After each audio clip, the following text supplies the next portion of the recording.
The water came without warning. One moment the Powder River held its banks. The next it didn't.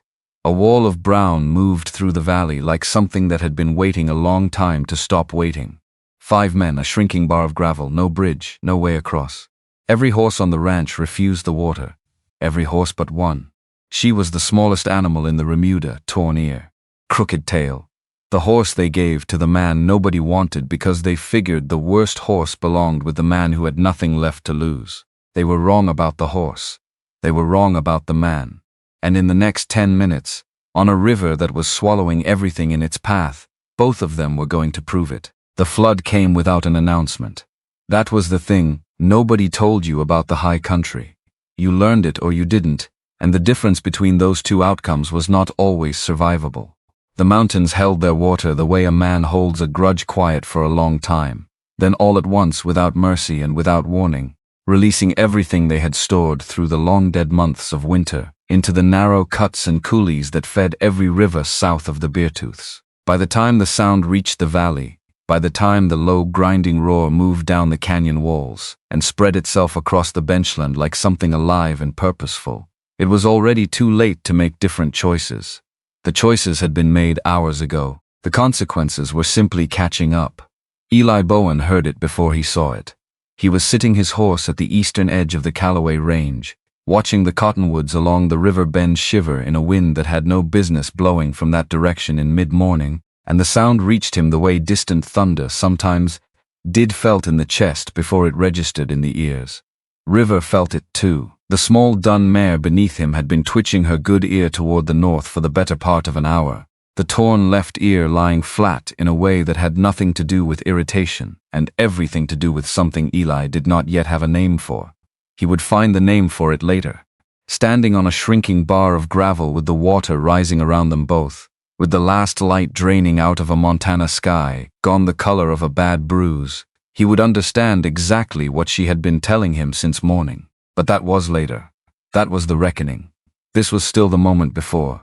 He watched the river come apart. The near bank held for 3 seconds after the sound arrived, and then it simply ceased to exist. A length of earth 20 feet wide and 6 feet deep folded into the current like something made of paper, taking 2 cottonwoods with it, their root masses spinning in the brown surge like the wheels of some terrible machine. The water that replaced the bank was not the Powder River that Eli had forded twice that week. It was something that had borrowed the river's bed and filled it with the weight of everything the mountains had been carrying since October snowmelt and topsoil and timber, and the accumulated pressure of a winter that had refused until now to fully release its claim on the land. Gus Dalton and 4 men were on the wrong side of it. River did not wait for Eli to make a decision. She had already moved 12 steps back from the bank before he understood what was happening, picking her way up the loose shale of the low rise behind them with the careful, unhurried precision of an animal that had been in water like this before and knew exactly how much margin existed between standing ground and none. Eli let her choose the route. He had learned that much in 3 months not to fight her when the ground was the question, because she was reading information through her feet that he would never have access to regardless of how long he stood in one place and looked. From the rise he could see the gravel bar. He could see the 5 men standing on it. He could see the channel between them and the eastern bank, and he could see what the channel was carrying.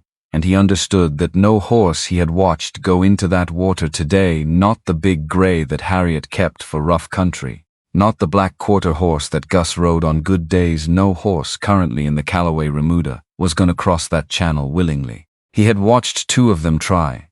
He had watched what happened when the current reached their chests.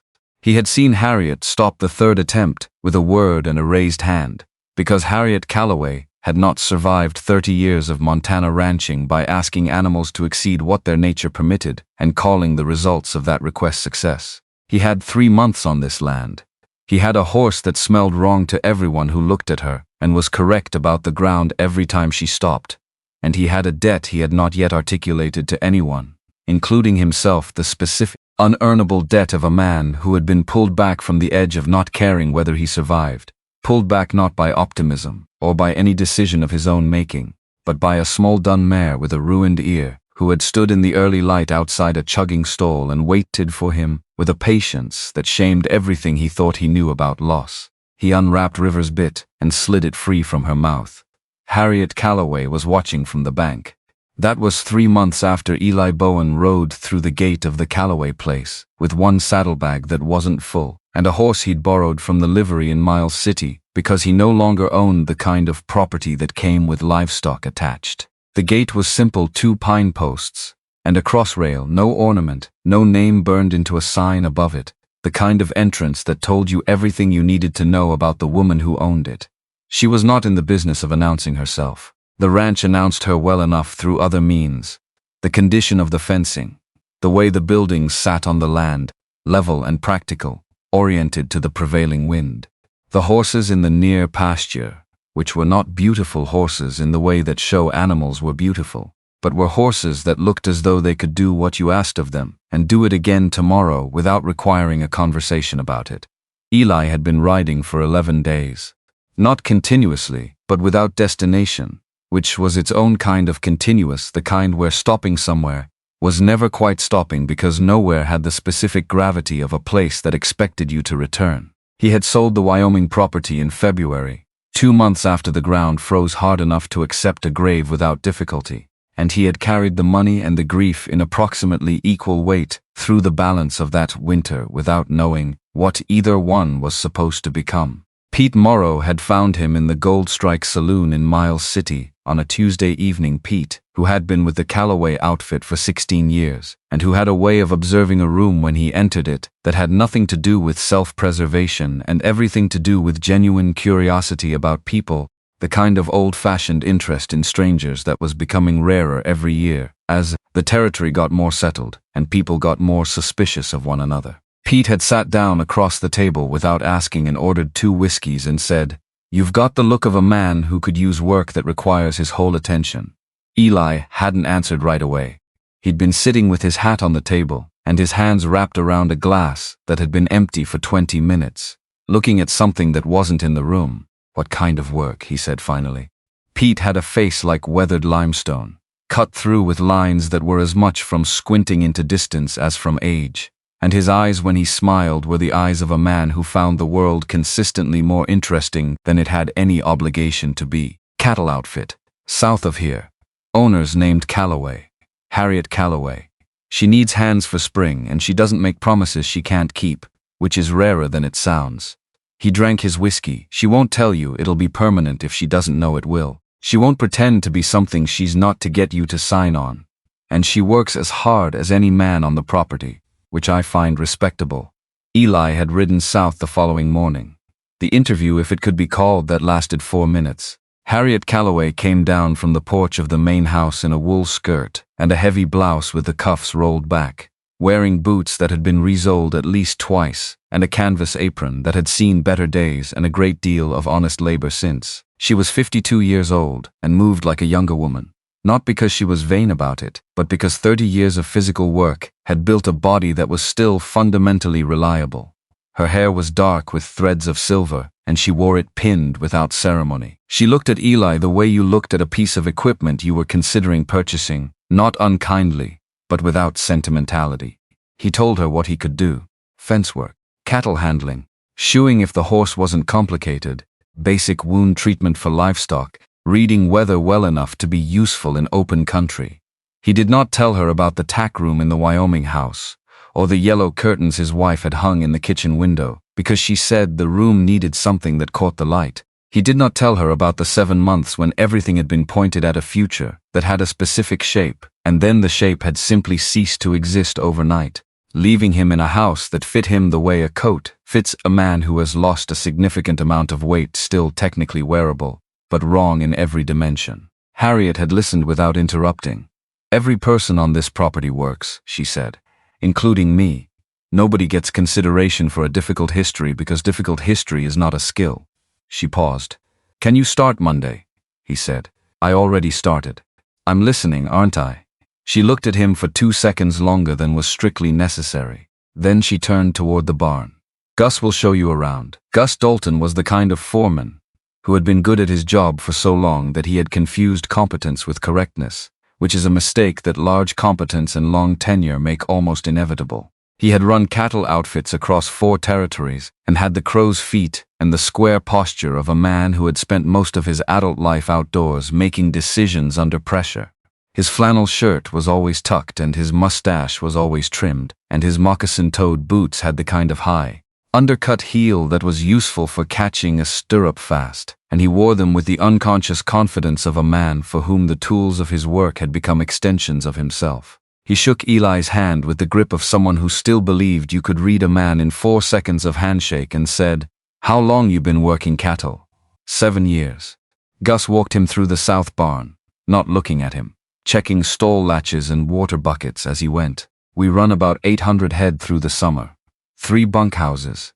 Good crew. I don't carry passengers and I don't make exceptions for men who can't keep pace." He stopped at the far end of the barn, at a stall set apart from the others by perhaps 10 feet of open space, not from deliberate isolation, but because the other horses had arranged themselves in the adjacent stalls in a way that left a natural gap around this particular animal, the way water moves around a stone. "You'll need a horse for the roundup." The mare was standing with one hip dropped, resting, in the particular attitude of an animal that has learned to conserve energy wherever possible without losing awareness. She was small through the shoulder by the standards of the horses around her, with a wide, deep chest and hindquarters that were disproportionately powerful for her overall frame. Her coat was the specific dusty dun of river silt, not the pale gold of a typical dun but something darker, the color of the Powder River on a cloudy morning, and it did not hold a shine cleanly. Though Eli would later notice, this was because she was always acquiring it and losing it, that she was perpetually outside and perpetually moving through country that left its mark. Her left ear was missing perhaps a third of its length, the edge not cleanly healed but ridged with old scar tissue. Her tail grew at a slight angle, the set of it crooked in a way that was not painful and not correctable, simply the result of some old injury to the dock that had healed imperfectly. Along both rear legs, running parallel to the tendons, were 2 faint paired lines of scar tissue, thin, straight, and too evenly spaced to be accidental. Eli saw those scars and did not say anything about them. "Her name is River," Gus said, and there was something in the way he said it flat and final, like a door closing, that suggested the name was the only neutral thing about this particular conversation. "She stops. No warning, no provocation, no apparent reason. She's put 2 men on the ground when they tried to push her through it. She's not fast and she's not pretty, and she requires more attention per useful mile than any animal on this property." He unlatched the stall gate and stood aside. "She was cheap to acquire and she has not gotten more valuable." Eli looked at River. River was no longer resting the hip. Both ears were moving now, the good right ear tracking Eli directly, the damaged left ear swiveling on its shorter axis towards some sound outside the barn that neither of the men could hear. She was not aggressive. She was not frightened. She was doing what Eli would come to recognize as her characteristic mode of engagement with the world. She was attending. Fully, carefully, with the complete investment of her senses.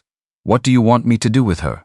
Eli asked. "Learn her limits," Gus said, which was not the same as learn her. And Eli understood the difference even if Gus did not or did not anymore. A man without a horse isn't much use in this country. This is what's available. The cowboys who had drifted toward the barn entrance during this exchange, there were 4 of them. Broad-shouldered men in worn flannel and canvas trousers and battered mule-ear boots, doing that particular thing that people do when they're watching something they expect to provide entertainment, visibly recalibrated their expectations when Eli did not climb into the saddle. Instead, he pulled the stall gate open wider, walked past River without reaching for her, and sat down on the floor at the far end of the stall with his back against the wall and his knees up and his hat in his lap. River turned to face him. She did not approach. She was not a horse that approached immediately. She stood and looked at him, with the frank, unblinking assessment of an animal that has learned to be careful about what it gives its trust to, and Eli looked back at her with the specific patience of a man who has recently had the experience of waiting for something that never came, and who has discovered in the aftermath of that waiting that he is apparently still capable of sitting still. One of the cowboys, Eli would later learn his name was Chess, that he was 24, and from Colorado, and had a wide, guileless face that made him look younger, said from the barn entrance, "Usually takes about 30 seconds before she pins him to the wall." Nobody answered him. Nobody felt the need. Eli sat in the stall for 40 minutes. At the 20-minute mark, River walked to within 6 feet of him and stopped. At the 30-minute mark, she extended her nose toward his boot and breathed in and then raised her head and worked her nostrils at something she could smell from the top of him. At the 38-minute mark, he set a piece of dried apple on the stall floor 12 inches in front of his boot and did not move otherwise. River looked at the apple. She looked at Eli. She looked at the floor around the apple, specifically at the floor around the apple, moving her gaze across it in a slow, deliberate sweep, and then she took 2 steps forward and ate it. Pete Morrow, who had been standing in the barn doorway since the 30-minute mark without Eli knowing it, turned around and walked back toward the tack room, wearing an expression that the 2 cowboys near him could not interpret, but would remember later, when it became relevant. The first week went the way first weeks on a new outfit always go. You learn the land by covering it, you learn the crew by working beside them, and you learn your position in the hierarchy by which tasks get assigned to you, without explanation, and which ones you have to ask about. Eli hauled water and mended fence and cleaned stalls and was up before the crew. Cook had the fire going, not because he was performing industry, but because he had not slept past 4 in the morning since February and had stopped expecting that to change. He did every task without complaint and without conversation beyond what the task required, which some of the crew read as arrogance, and some read as grief, and one of them, Pete, read correctly as a man who was conserving himself for something he hadn't found yet. He spent an hour with River every morning before the day's work began. Not riding her, not training her in any formal sense. He brushed her.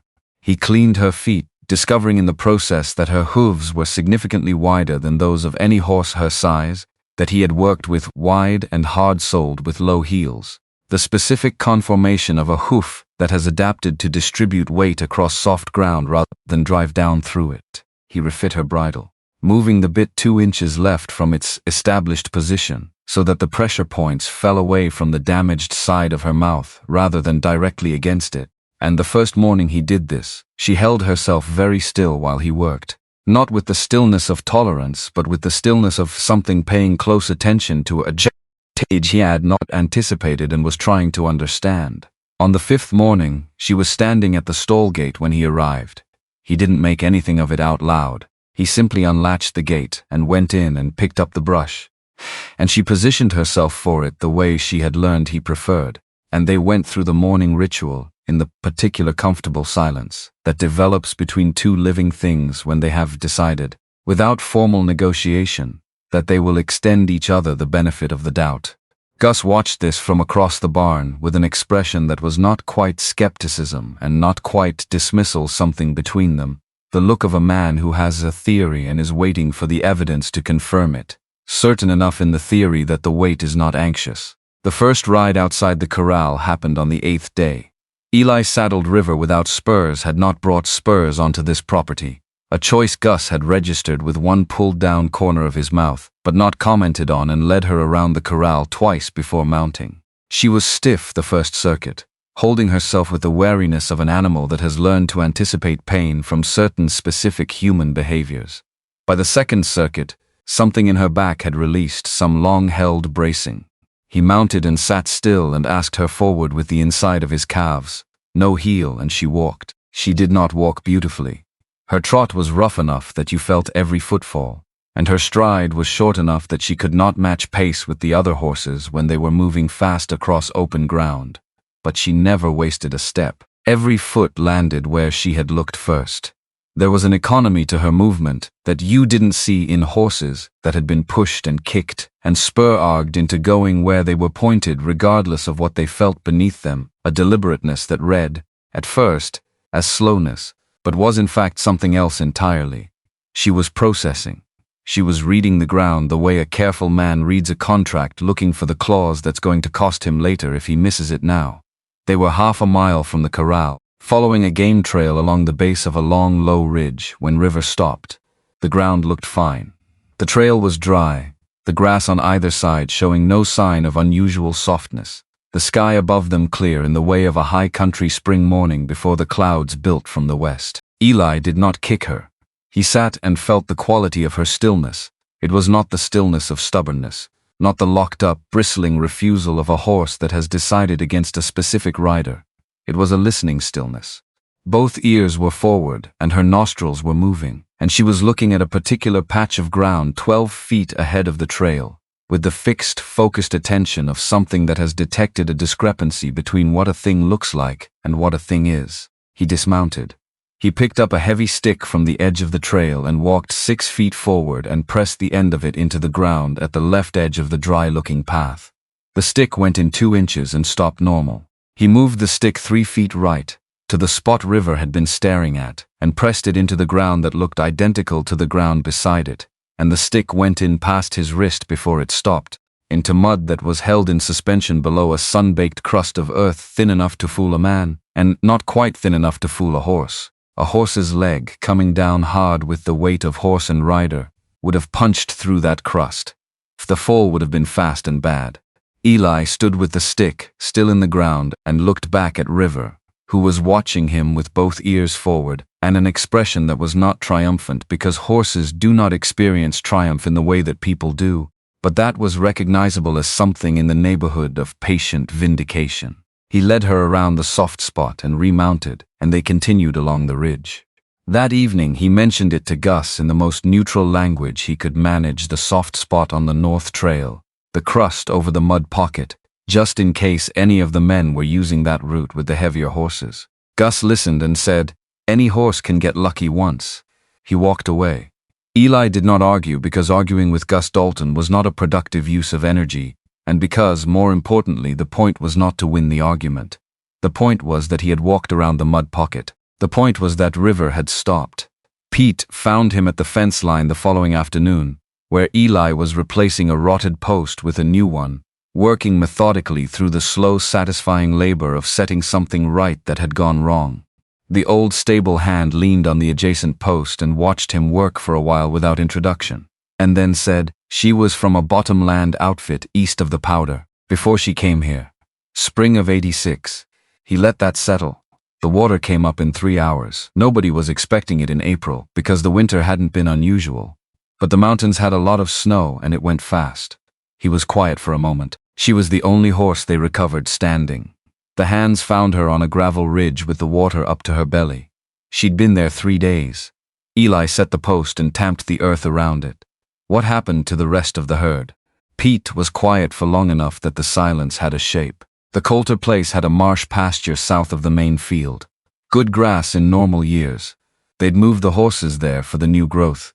He picked up a piece of bark from the ground and turned it in his fingers. Horses in a panic will run away from water. Then the water cuts off the retreat and they run again. And then there's nowhere left to run. He dropped the bark. River didn't panic. She found high ground and she stayed there. Eli straightened and looked toward the pasture where River was grazing in the late afternoon light, the dun color of her coat catching the gold at the edge of the day. Pete. He was still looking at the pasture, the scars on her hind legs. Pete was quiet for 3 seconds. Patterson. He was on the crew 2 years ago. She stopped at a creek crossing during a thunderstorm, and he stopped, began again. He had the idea that the appropriate response to a horse that wouldn't move was persuade it with the kind of persuasion that leaves a mark. He looked at his boots. Gus saw it. Another pause. Gus kept Patterson on through the fall. Eli didn't say anything, I told Harriet. Pete's voice was even, the voice of a man delivering a recorded fact. She said Gus ran the crew, and Gus needed the hands and Patterson was going to be gone before winter anyway, which was all true. The pause that followed was longer than the others. I still told her. I want you to know that I told her. That night, Eli lay in the bunk with the wool blanket pulled to his chest and the sound of 7 men breathing around him in the dark, and he thought about Patterson and about Gus and about the specific economy of a working ranch, where every decision has to be weighed against what the operation needs to survive, and sometimes that calculus produces outcomes that nobody particularly wanted, but that everyone can find a reason for. He understood it. He had made similar calculations himself, or watched people he respected make them, and he did not think Harriet Calloway was a woman who had made that call carelessly or without cost to herself. He understood all of it. He still lay awake for 2 hours. The days shaped themselves into a pattern that he came to rely on with the specific gratitude of a man who has recently had the experience of days with no pattern at all, the loose, unstructured grief days that had no anchor and no obligation and therefore no reason to end, Days where the difference between morning and afternoon was only the direction of the light. Here there was always something to move toward. The fence that needed the third post, or the water tank that was silting up at the south end, or the young steer with the infected foot that he spent 4 days treating until the infection cleared and the animal walked out of the chute without favoring it. Useful work, the kind that left visible evidence of itself. He had always worked. He did not know how to be a man who didn't. And there was River every morning waiting at the gate. He was learning her grammar. Not the grammar of commands. She would respond to leg pressure and weight shifts and the softest rein contact. The grammar of the riding ring, but the grammar of her attention. The specific vocabulary of her pauses. He learned that when she stopped and both ears went forward, she had found something directly in front of them. When the right ear tracked forward and the left angled back, she was processing 2 things at once.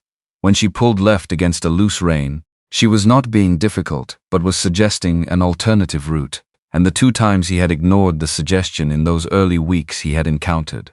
Within 60 feet, a soft bank that would have taken them both down, or a section of dry creek bed that was less dry than it looked. He stopped ignoring the suggestions. Harriet saw more than she let on. She had built an operation in country that ate less attentive outfits alive, and she had done it by having a very clear eye for what was actually happening around her, as opposed to what she had been told was happening, or what she had assumed must be happening. One morning in the 3rd week of Eli's time on the ranch, she rode out to where he was working a section of fence along the north pasture, and sat her horse and watched him work for a while, without announcing she was there, which would not have been possible with any other member of her crew, because they all made noise unconsciously, and Harriet Calloway moved across the land, the way weather moved, present and purposeful, and without the need for announcement. "Pete says you've been adjusting her bit," she said. Eli finished driving a staple before he answered. Pressure point was wrong for the ear. She's been running with it positioned for an undamaged horse. Everything on the left side was compensation. Harriet was quiet. She was looking at River, who was ground-tied 20 feet away and was standing with both ears up and her nose slightly elevated, reading the air from the north. "What do you make of her?" Harriet asked.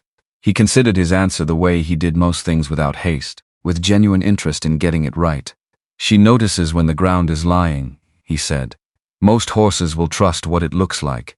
She trusts what it sounds like when she steps on it, or what it feels like from a foot away." He drove another staple. "That's not something you teach. That's something you either have or you don't." Harriet looked at him for a moment in the measuring way she had. "Gus says she's not reliable." "Gus is measuring reliable wrong," Eli said, and then realized he'd said it out loud and looked up. Harriet's expression had not changed. He said, "Reliable ought to mean does what it does consistently. She's consistent. She stops at ground that's going to give way every time. That's reliable. What it's not is convenient." Harriet was quiet for long enough that a hawk crossed the sky to the south of them and curved away. "See that you don't get her killed proving a point," she said, and turned her horse and rode back toward the main buildings. He watched her go and then looked at River, who had turned her head to follow the sound of the departing hoofbeats, and then, as they faded, redirected her attention back to whatever she had been reading in the air from the north. That had been 3 weeks before the morning the color of the sky changed. He noticed it first at 5:30, stepping out of the bunkhouse in the gray-blue pre-dawn that preceded every Montana morning regardless of season, pulling his canvas jacket over his flannel shirt and settling his hat and stopping on the step because something in the quality of the light from the north was wrong. Not wrong in a way he could have explained to someone who hadn't spent years in open country, learning to read what the sky said before. It said it in language you could argue with, not a cloud formation or a specific color that had a name in the almanac, but wrong in the way that a thing is wrong when it is doing something slightly different from what it has always done. The horizon to the north had the particular flat, yellowish luminescence of light coming through suspended particles, dust, or moisture, or both, and the wind that should have been from the west at that hour was instead out of the north and carrying a smell, water. Not the mineral smell of snowmelt in the air above the mountains, which he knew, but the deeper smell of disturbed earth and moving water, river smell, the smell of a living thing that had expanded beyond its usual dimensions. He stood on the step for 2 minutes. Then he crossed to the barn. River was already at the gate. Not standing with the hip cocked in rest, not idling, but standing with all four legs square and her weight distributed evenly, both ears, the whole one and the torn one, pointing north, her nostrils doing the constant slow work of sorting air into information. She was sweating lightly along the neck, which meant she had been standing like this for some time, and the air in the barn was cool enough that the sweat was visible. He put his hand flat against her neck and held it there. Her pulse was elevated. He stood in the barn in the early dark with his hand on the neck of a horse that had already arrived at a conclusion he was only beginning to approach, and he understood with the specific, unwelcome clarity of a man who has been paying attention to the right things long enough to know what they're telling him, that the day was going to go badly if the next few hours went the way he could see they were going to go, because Gus Dalton would read the sky and read the river and make the calculation that the operation needed, and would dismiss the things that couldn't be entered in the ledger, and the things that couldn't be entered in the ledger were, on this particular morning, the only things that actually mattered. He found Pete in the small room at the end of the feed barn, where Pete kept a cot and a lantern and a habit of rising before anyone else, because 62 years had shrunk his sleep requirements to something that astonished younger men. The old stable hand was already awake, sitting on the edge of the cot with his boots in his hands, and he looked up when Eli pushed the door, and his expression did not change because it was already set in the expression of a man who has been waiting for someone to come through a door. "The river," Eli said. Pete put on his boots. "Yes." "How fast?" "Faster than Gus is going to believe," Pete said, "until it's too late to make it useful." He stood. "You should tell him anyway. What does that accomplish?" Pete looked at him with the ancient, level patience of someone who has made peace with the arithmetic of situations where doing the right thing and achieving the desired outcome are not always the same calculation. "It means you told him," Pete said. "It means when the thing happens, you are not a man who saw it coming and stayed quiet." He picked up his hat from the peg beside the door. "That matters even when it doesn't change anything. Maybe especially then," Eli told Gus. Gus was at the breakfast fire with his coffee and his mustache and his 20 years of experience that had hardened, without his noticing, from wisdom into certainty, and he listened to Eli's account of the sky color and the wind direction and river's behavior with the expression of a man assembling a rebuttal while the other person is still speaking. When Eli finished, Gus said, "Horses smell a lot of things. Men who haven't been here long think they know what the horse smells." He drank his coffee. "Sky looks clear to me. We moved the cattle today." Eli had one more thing to say and he said it, "At least the high route." Gus set down his cup. "The high route costs us half a day and a hard push at the end of it. We're not losing half a day because you've decided your horse is some kind of oracle." He was not unkind in the way he said it, which was almost worse, because the lack of unkindness meant he genuinely believed what he was saying, and genuinely believed Eli was operating from inexperience and enthusiasm rather than from observation. "Get your horse." Eli got his horse. River came out of the stall with the square weight stance she'd had since before dawn, and when he cinched the saddle, she stood for it, without moving, but her ears never stopped working the air from the north.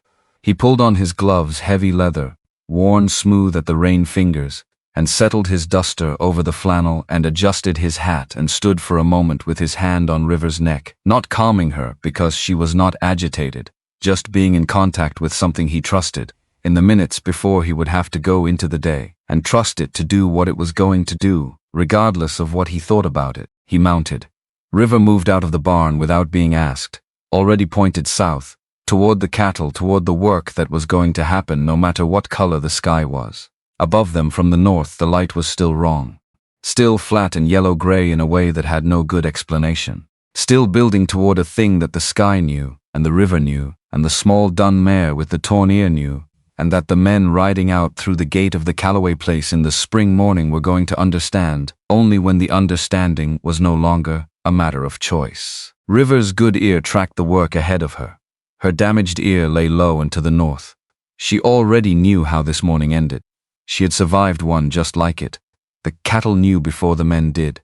Not in any way that Gus Dalton would have accepted as evidence, not in any way that could be written in a ledger or argued in a foreman's meeting, but in the collective unease that moved through a herd the way a rumor moves through a small town from animal to animal, invisible and total.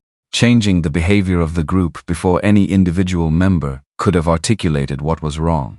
Eli noticed it first in the way the lead steers kept drifting south when the push required them to hold east. Not running, not spooked, just repeatedly, quietly, persistently choosing south, the way water chooses downhill, not from decision but from nature, from something older than decision. He kept pulling them back east, River moving with him in the smooth, economical way she had developed over the past weeks, and the steers would comply for 50 yards and then begin the slow drift again, their heavy heads swinging toward the south with a patient, unargued insistence. River's ear never came down.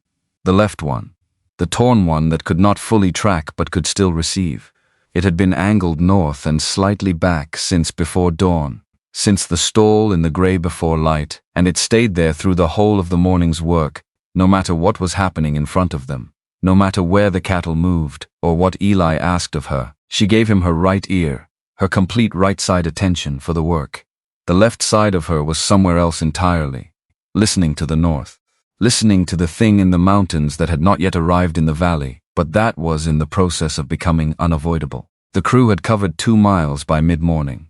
7 men in flannel and canvas and worn leather, moving a mixed herd of 200 across the south benchland toward the river crossing, with the sky above them holding the specific deep blue of a Montana spring day that has not yet decided what it intends to become. Gus rode point in his black hat and his long duster, the heavy quarter horse beneath him moving, with the confident, ground-eating stride of an animal that had spent years being asked to do exactly this, and had no reason to doubt that it would continue indefinitely. Frank Wills worked the left flank in his customary position, a broad-shouldered man of 38 in a canvas jacket gone gray at the elbows, his horse reading the cattle well, his rope coiled on the saddle horn and never needed because he had the specific gift of positioning himself so that strays never became strays in the first place. Chess from Colorado worked the right with 2 other hands whose names Eli had learned, but whose faces he was still assembling into the complete picture of who they were away from the work. Pete was not riding today. Pete had a hip that argued with him in cold spring weather, and Harriet had assigned him to the barn work without making a point of it, which was her way. She never announced the accommodations she made for the people who had given years to the outfit. She simply made them and moved on, and anyone who noticed understood that noticing was the appropriate response and not commentary. Eli worked the right drag and rear, the position Gus always gave the newest man, the position that was technically the least skilled and most physical riding behind the herd, eating its dust, pushing the stragglers, managing the calves that fell back from their mothers without the benefit of seeing what was happening at the front. He had worked this position on 3 outfits before this one, and knew that the correct response to being given it was to work it better than anyone had in recent memory, and wait, and so he did. River made the drag work that no other horse on the crew could have done quite the same way. In the ordinary push across open ground, she was slower than the horses around her, a fact that Chess had noted aloud twice in the first week of their working together, and had stopped noting after the second time, when Eli had not responded, and the comment had therefore produced nothing. But in broken country, in the creek crossings, and the patches of rough ground where the benchland dropped away in small erosion cuts, River was something else. Her wide hooves spread weight across uncertain ground, the way a snowshoe spreads it across soft snow, and she changed direction with a quick, decisive pivot of her hind quarters that belied the stocky, unimpressive appearance of her overall build. 3 times that morning, a calf had broken for the willow thickets along a shallow drainage, and 3 times River had cut the angle before Eli had fully committed to the direction, turning the calf back without a rope and without the prolonged chase that would have exhausted both horses and made the rest of the day harder. Frank Wills pulled alongside after the 3rd one. He rode with his weight back and easy, the way of a man who has sat a horse so long that the posture no longer requires thought. He looked at River without looking at Eli and said nothing for 20 yards, and then, "She doesn't wait for you to decide." Eli watched a steer drift left and brought River over without kicking, the inside calf doing the asking, and the steer turned back. "No," he said. "She doesn't." Frank nodded slowly. "That's either the best thing in a cow horse or the worst," he said, "depending on what the rider knows how to do with it." He drifted back to his flank position and the conversation was finished, but Eli carried it for the next hour, because Frank was not a man who said things without meaning them. and he had not specified which category River fell into in his estimation. Which was, Eli understood the point. Gus called the halt at the river crossing at 10:30. The Powder River here was a different proposition than the section north of the ranch, where the crossing used during ordinary work was shallow and broad with a gravel bottom that had been reliable for so long that the approach trail was worn a foot deep on each side from decades of hooves. This crossing was the alternate narrower, with a steeper approach on the west bank and a better gravel base on the crossing itself, the option Harriet had specified when she'd issued her standing order about the timber bridge. The water was running at what Eli estimated to be 1.5 feet above its spring normal. Still crossable. Not comfortable, but crossable for a confident horse with a confident rider, and the cattle would follow once the horses were through. The first 2 riders went in without ceremony. Their horses moved into the current with the resigned forward momentum of animals that trust their riders more than their own instincts, and have learned through years of repetition that the crossing will be unpleasant and survivable, which is an education that produces compliance without conviction. The water came up to the horses' bellies, then to the lower edge of the riders' boots. Both men leaned forward slightly in the automatic adjustment of experienced river crossers, letting the horses find their footing. The current pushed, the horses compensated, and they emerged on the east bank darker from the knees down and no worse otherwise. Gus turned in his saddle and made the gesture that meant bring the cattle. River stopped at the water's edge. Not at the edge as Eli understood it, the visible line, where solid ground met moving water but 10 feet before it, at a point in the approach that looked like solid ground and felt, through the reins, like solid ground and was, as far as Eli could determine from where he sat, solid ground. She planted all 4 feet and lowered her head, and her nostrils went to work, pulling the air off the surface of the river in the specific, concentrated way she had when she was reading rather than simply smelling. From 50 feet back, Gus watched this and his jaw set. Eli did not kick her. He did not dig his heel in, or reach for the strap end of his rein, or any of the various methods that a rider who was in a hurry or was afraid of appearing uncertain would reach for immediately. He sat still and let her work. The cattle bunched behind him, confused by the halt, lowing with the low-grade irritation of animals that have been moving, and are now not moving and cannot see a reason. Gus brought his horse alongside, the big quarter horse shouldering past the rear of the herd with the authority of an animal that had never been told it might be wrong. "Move her," Gus said. His voice was not raised, he did not shout. He said it the way a man says a thing when he considers it self-evident. "Give her a minute," Eli said. The quality of the silence that followed was the specific silence of a confrontation that has not yet decided whether it will escalate. Gus had 20 years of running crews and the authority that came with Harriet Calloway's trust, and Eli Bowen had been on this property for less than a month, and the social arithmetic of those 2 facts was not subtle. Several of the cowboys had drifted to positions where they could watch without appearing to watch. River walked, not forward, left. She moved left along the bank at a deliberate, unhurried walk, pulling gently against the rein with the persistence of an animal that has somewhere specific to be and is not asking permission, but is at least making the effort to communicate direction. Eli let her go. He heard Gus make a short sound behind him, something between a word and a dismissal, and he chose not to interpret it. River walked 40 yards north along the bank, moving parallel to the current, stopping twice to test the air, and then she stopped at a section of bank that looked, to Eli's eye, no different from the section they had left, slightly different gravel composition perhaps. The stones here a fraction smaller and more uniform, the near edge of the water curving in a slight concavity that produced a small backwater almost too minor to notice. She lowered her nose to within 6 inches of the ground and held it there for 5 full seconds. Then she lifted her head and looked across the river. She waited.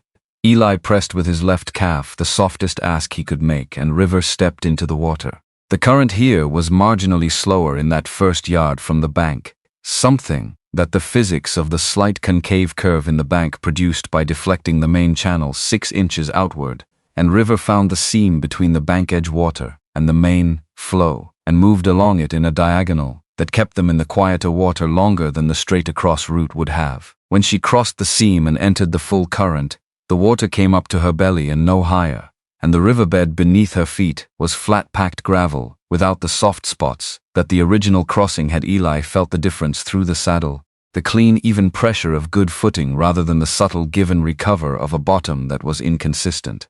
They emerged on the east bank. Eli turned river to look back.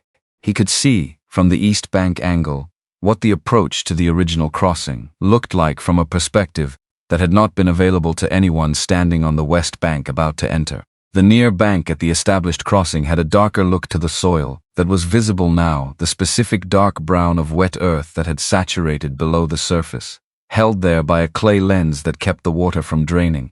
Beneath the dry-looking surface crust, the near bank of the original crossing was holding water that had seeped in from the river at high flow, and a horse's hoof coming down hard on it would punch through into mud that would grip and hold in the worst possible moment.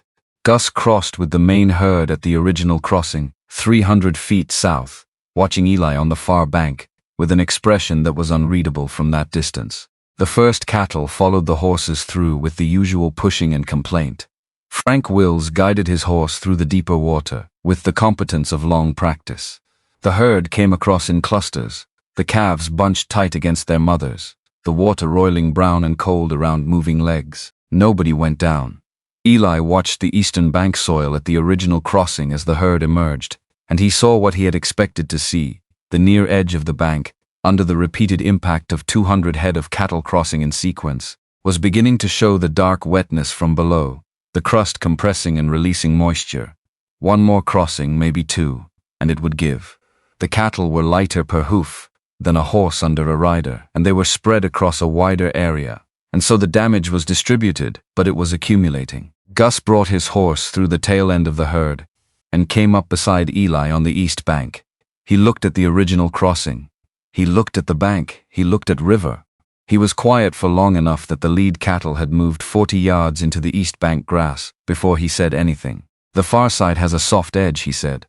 Not a question, yes, said. Gus was quiet again. Around them, the sounds of the working cattle and the calling of the hands who were settling the herd on the new grass made a familiar din that was almost domestic in its ordinariness, the sounds of a working day that was, so far, going as planned. The horse knew before you crossed, he said. Eli did not answer, because the question wasn't really a question and the answer wasn't really needed. Gus turned his horse north and rode toward the herd without another word. It was not acknowledgement. It was not gratitude, and it was not the beginning of a changed opinion. Those things did not happen in Gus Dalton in any rapid way, had probably not happened in him rapidly in 20 years, but it was the absence of dismissal, and with Gus that was its own form of information. Frank Wills, who had seen the whole exchange from 15 feet away, looked at Eli with an expression that said, "He won't forget. He also will not thank you for it." Welcome to the specific mathematics of men who know they've been wrong, but have no architecture for saying so. They pushed the herd east through the rest of the morning. The ground on this side of the river was better. For it the grass was higher, and the cattle moved with the purpose of animals that have found what they were looking for. The specific contentment of livestock on new spring grass that expressed itself in the quality of their movement, a reduced restlessness, a willingness to be pushed in the chosen direction without constant pressure from the rear. River settled into the work with the same quiet competence she brought to everything on solid, well-read ground. Eli felt the difference in her when the ground was right, a looseness through her back, a longer swing in her stride, the physical expression of an animal that is not currently allocating any attention to the question of whether the earth beneath it is trustworthy. The late morning passed with the texture of good working hours that had weight and purpose, and the satisfying physical cost of genuine labor. The sun climbed and the shadows shortened, and the smell of the east bank grass came up rich and clean in the warming air. Then Eli looked north. He had been looking north intermittently all morning, the habit of it having established itself before he was aware of forming a habit, the way the eye finds a loose thread in cloth and keeps returning to it. The northern horizon had the same yellowish luminescence it had held at dawn, but it was no longer stationary. The flat light was moving.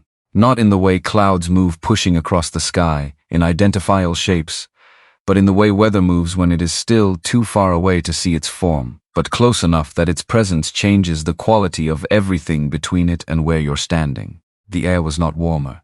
The air was in fact slightly cooler than it had been an hour ago, which was wrong for midday in May, and wrong for the prevailing wind pattern, and wrong in the way that a face is wrong when a person is trying to look neutral and has something they are working very hard not to say. River's ear had not moved, still north.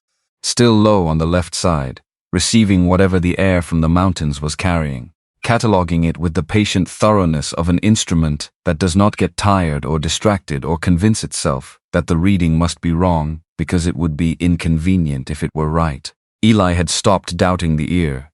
He had stopped doubting it the morning she sweat in the cold barn, stopped doubting it in the way that a man who has been twice shown something reliable stops requiring additional demonstrations.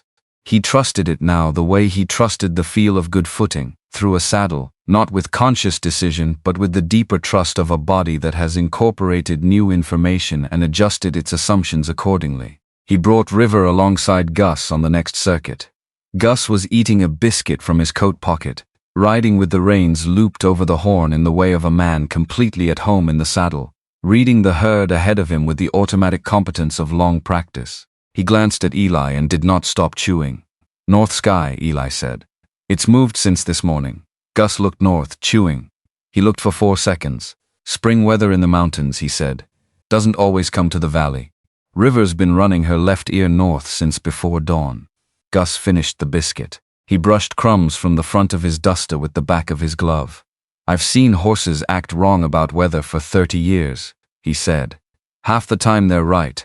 Half the time they're smelling a dead rabbit or a coyote 2 miles off." He looked at Eli with the expression of a man who is not unkind and is also not going to change. "We have a day's work to finish." "Sky looks clear to us," Pete said. "Pete has opinions about the sky that I've been hearing since before you were working cattle." He said it without edge, which was worse than if he'd been sharp about it. Pete's not wrong when he's wrong about the river either. Half the time. The cattle need to be home before dark. Eli held it for 3 seconds and then let it go, because he had said what he needed to say, and saying it twice would accomplish nothing, except to entrench the position he was trying to move. He had learned this not here, not from Pete or from Harriet, but from the 7 years before this, from the particular education of running his own place, and being wrong often enough to know that the way you were wrong mattered as much as the fact of being wrong. He pulled River back to the drag position. The afternoon gathered itself. They had the herd 3/4 of the way across the east benchland when the smell of the air changed, and Eli caught it immediately. Caught it the way you catch a sound that doesn't belong in a room you know well, not by focusing on it but by the way the familiar pattern suddenly has a gap where it shouldn't. The mineral sweetness of disturbed soil and moving water, not the benign smell of the river they'd crossed that morning, but something rawer and more urgent, something that carried in it the geological depth of mountains being rearranged. He looked at River. Her entire body was different, not the twitching attention she'd been giving the north all day. This was something else, the standing still of an animal that has stopped allocating resources to anything except the information coming in. Every muscle group that was not currently required for standing was quiet. Her nostrils were working in long, slow pulls. Her eyes were wide but not rolling, not the white-rimmed panic of a frightened horse, but the wide alertness of one that has arrived at a conclusion and is now simply waiting for the conclusion to manifest in terms that the humans around it can perceive. Eli turned his horse north. He could not see anything. The sky above the benchland was still clear in the way that skies stay clear, even when the thing that will change them is already in motion. But he could see that the line of cottonwoods along the river bend to the north, visible over the low rise at the edge of the benchland, was moving in a way that the current wind did not account for, a shuddering in the upper branches that meant something was pushing from the other side, from the riverside. He stood in his stirrups and looked. The cottonwoods bent, and then the sound arrived. It was not thunder. Eli had heard thunder in every configuration that Montana weather produced, and this was none of them. This was a sound that came from the ground as much as from the air, a low, rolling grind that had the specific frequency of large objects moving against each other, timber and stone, and compressed water meeting the resistance of a river channel too narrow for what was being put through it. The sound of a mountain deciding to rearrange itself and being largely indifferent to what was in the way. Frank Wills was 30 yards to Eli's left and heard it at the same moment, and their eyes found each other across that distance in the instant before either of them moved, and the look that passed between them was the look of two men, who have heard that specific sound before and know what it means, and know they have perhaps 45 seconds to be somewhere other than where they are. Eli drove River into the flank of the nearest steer and shouted across to Ches, "High ground now. Hard." Ches opened his mouth to ask something, and Eli did not wait for the question. He was already pushing, driving into the left side of the herd, River moving with the kind of decisiveness she showed when she was certain, no hesitation, no holding back, the full investment of her strength and quickness into turning the animals that were closest to the north and east. The cattle that had been docile for hours suddenly had an argument. Steers that had been content to drift east planted their feet against the new pressure and threw their heads, and River got into each one of them without flinching, shouldering, pressing, turning. From the north, from the river bend, there was a sound that was not exactly a sound, more a change in the air pressure, a thickening of the atmosphere that preceded the water by perhaps 30 seconds, a physical announcement. Gus Dalton understood it in that moment. Eli saw it happen, saw the information enter Gus's body through some deep channel that bypassed the foreman's practiced certainty and went straight to the part of him that had learned what real danger felt like before he ever developed opinions about it. Gus turned his horse north and looked at the cottonwoods, and then looked at the sky, and then made the decision that all his 20 years of experience could make very fast once it accepted the data it had been refusing all morning. He turned and bellowed at the crew to pull west and up. Too late for all of them. The water came around the north bend of the benchland, not as a wave, nothing so clean or organized as a wave, but as a mass. A brown, churning, indifferent mass of water and suspended material, carrying in it the evidence of everything it had collected on its way down through the mountain coulees, sections of bank, root masses, the trunks of trees that had been undermined and toppled into the current upstream, a tangle of old fencing wire, and beneath all of it the invisible force of 10,000 tons of snowmelt, finding the lowest point in any landscape it entered. The near bank of the Powder gave way in the first 3 seconds. Eli was already up the low rise with River when it happened, pulling a steer by the tail rope that he'd somehow gotten attached in the confusion, hauling the animal up the grade while River dug into the slope with the powerful quarters that nobody on this outfit had yet seen deployed at full capacity. Below and to his left, the cattle that had been closest to the river bank went into the water, with the helpless, terrible momentum of animals that had no frame of reference for what was happening to them. Above and to his right, Chess and Two Hands had gotten a section of the herd to higher ground, and were holding them there, with the frantic energy of men who have just survived something and are not yet able to believe it. Frank Wills was in the water. Not swept away, his horse was swimming, strongly, the animal's head up and his nose pointed toward the high ground to the east, with the instinctive navigation of a horse that knows where safety is, and is going toward it regardless of what the water wants. Frank was riding with his feet out of the stirrups and his weight back, the correct position. The position of a man who has been in rivers before and knows that you do not fight the water, you negotiate with it, you find the angle that lets it carry you toward your destination rather than away from it. He made the east bank 30 yards downstream from where he'd gone in, his horse scrambling up the cut bank with the desperate explosive effort of all 4 legs engaged at once. Gus was not on the east bank. Gus and 4 men were on a gravel bar, the same gravel bar that existed along the east side of the river channel in ordinary times. The bar that had been accessible from either bank when the river was within its banks, it was now an island. The main flood channel had cut through the low point of the east bench, behind it, creating a secondary channel between the gravel bar and the high ground to the east, and that secondary channel was running fast with the brown overflow from the main river, and it was deep enough and fast enough that it was not a thing you walked across. Eli counted the men on the bar. 5. Gus. 2 Hands, whose names were Reg and Calvin. A young cowboy barely grown named Weston, who was the newest on the outfit after Eli himself, and Frank. Not Frank. Frank was on the east bank. He was off his horse and sitting on the ground, holding his left leg in both hands and not putting any weight on it, and the angle of the lower leg below the knee was wrong, in a way that did not require medical training to understand. 4 men and Gus on the gravel bar. Frank on the east bank with a broken leg.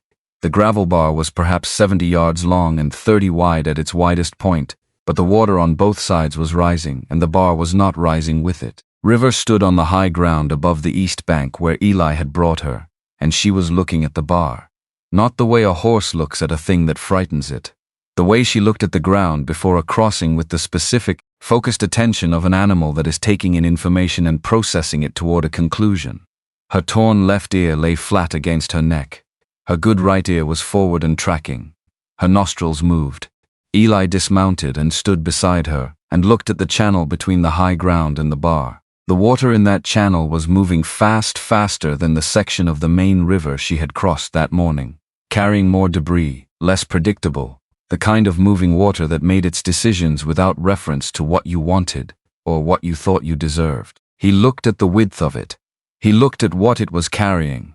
He looked at the men on the bar and at the water still rising around their boots and at the cottonwood tree in the center of the bar that they were beginning to move toward, its bent trunk now the highest point available to them.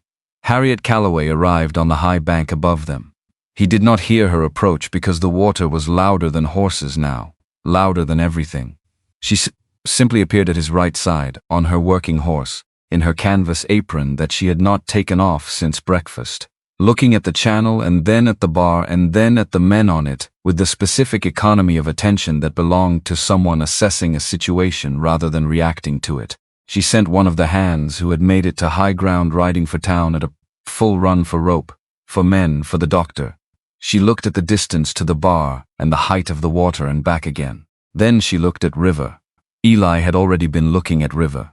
The mare had moved 6 feet left along the high bank, toward the upstream end of the channel, and was standing with her nose out over the water, pulling the air off the surface in slow, deliberate drafts. She took 2 steps back from the edge, 1 step left.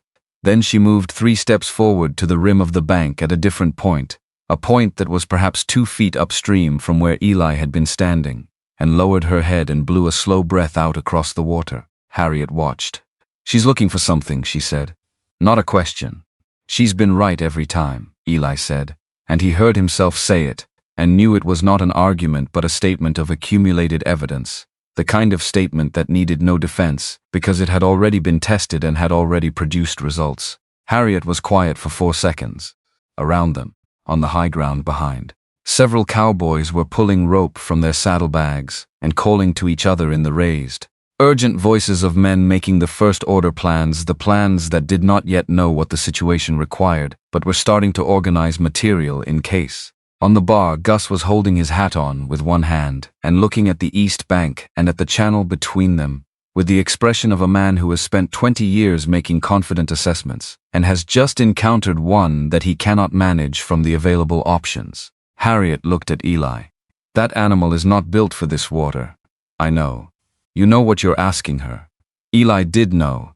He knew it the way you know a thing that you have already decided about, where the knowing is not the point, the deciding is. River was not a river horse by size or by strength.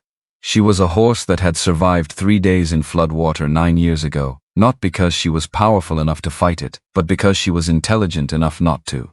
That was the distinction that mattered. Not strength, not speed. Something older and more specific to her. Something that had been branded into her by the experience of finding herself alone in water with no option except to read it correctly.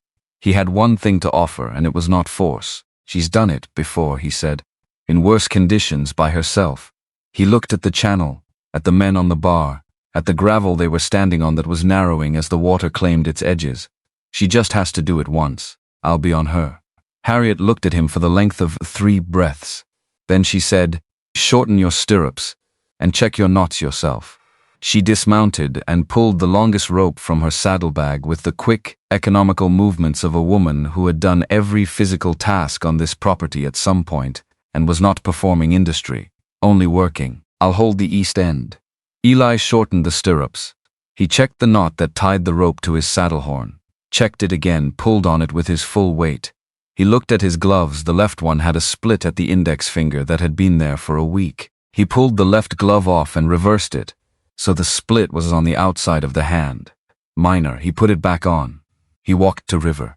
She was still at the bank's edge, still reading the surface of the water below the point she had selected. He put his hand flat on the side of her neck, below the ear that could still hear, and stood there for a moment that was not sentimental and was not prayer, but was in the neighborhood of both the moment of acknowledgement that passes between two living things before they do something that cannot be undone. He reached up and began to work the bit free from her mouth. She held still for it.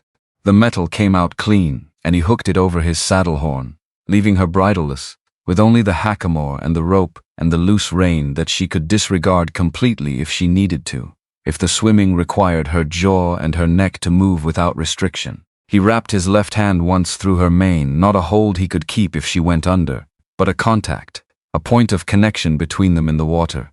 He mounted. She moved to the bank without being asked. She did not go in fast. Fast was not the point, and she appeared to understand this with the same clarity that she understood the difference between ground that would hold and ground that wouldn't. She stepped to the edge and lowered her head and tested the first foot of water with her left fore, feeling the bottom, feeling the current speed at the depth of her hoof, and then she stepped fully to the bank's edge and stood.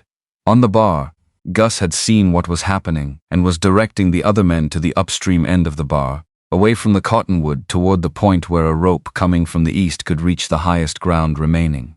Harriet called from behind Eli. He looked back. She was standing with the rope's east end wrapped 3 times around her saddle horn, and her horse planted square, and her face had the expression of a woman who has made a decision and is now entirely past the moment of making it and into the moment of carrying it out, and she said, "The horse knows the water better than you do. Let her work." He turned forward. He pressed his calf the softest pressure. The ask, not the demand, and River stepped off the bank. The water took them immediately, not violently but completely, rising to River's belly in the first step and covering it in the second, and then she was swimming, and the current was everything it had looked like from the bank, fast and full of intention, carrying the weight of the mountains against the slight forward movement of a small horse in search of the slow water she had identified from above. For 2 seconds, for 3, the current pushed them downstream, and they were moving in a direction that was not toward the bar and not toward safety, and Eli kept his hand in her mane and kept the rein loose and did not pull her head around, did not try to override the direction she had chosen. She had chosen downstream. She had chosen it deliberately. She was angling with the current rather than against it, moving at an angle that used the river's force rather than fighting it, heading downstream and toward the bar rather than directly across, burning less of her strength in the fight and more in the navigation, which was precisely what a horse that had survived 3 days alone in floodwater would understand about rivers that a man sitting on one in the middle of one might not. The current swept them south along the edge of the main channel, and then they were behind the bar. The water on the downstream side of the gravel bar was quieter, not calm, but calmer, the hydraulic shelter of the bar deflecting the main force of the current and leaving a seam of slower water along its south face. River found the seam and her hooves touched gravel, and she walked up out of the water onto the downstream end of the bar in the manner of an animal that has arrived somewhere it intended to arrive. The men on the bar were silent. Gus looked at River, looked at her the way a man looks at something that has required him to revise a fundamental assumption, not with pleasure and not with resentment, but with the slow, private, effortful mechanics of genuine revision. Eli uncoiled the rope from his horn and held the end out. "High as you can tie it," he said. "Above where the water is, not where it was." Gus took the rope. Eli looked at the bar shrinking beneath them, at the water still rising on both sides, at the 5 men who needed to cross a channel that was still running hard. He looked at River. She was standing with all 4 feet square on what remained of the bar, blowing the river out of her nostrils, her sides heaving with the sustained effort of the swim. She was tired. For the first time today she was genuinely tired, not the alert, working tired of a long day, but the deeper tired of an animal that has given something significant. He put his hand on her neck and felt her pulse coming down. On the east bank, Harriet had wrapped the rope around the cottonwood she'd backed her horse to, creating a fixed line between the bar and the bank, and the first of the hands on the bar, young Weston. The lightest was already moving toward the water, and the bar was still shrinking, and the light, without anyone having noticed the afternoon pass, was beginning to angle toward evening, and River's torn ear, the left one, the one that had been pointing north since before sunrise, finally came forward, as if whatever it had been listening for had arrived, and could now be acknowledged, and the listening portion of the day was finished. The working portion, however, was not. The rope held.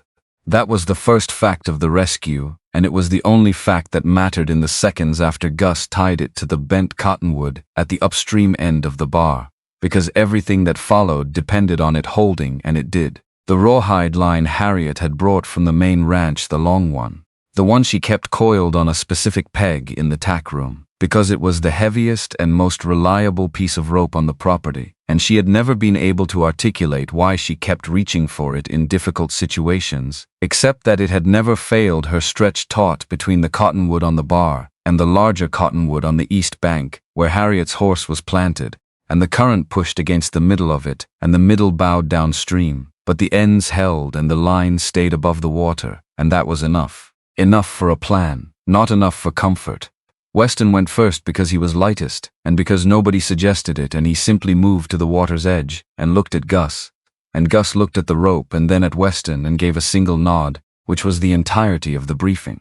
Weston was 20 years old and wore a canvas jacket 2 sizes too large that had belonged to an older brother, and his mule-ear boots were already soaked through from the rising water on the bar.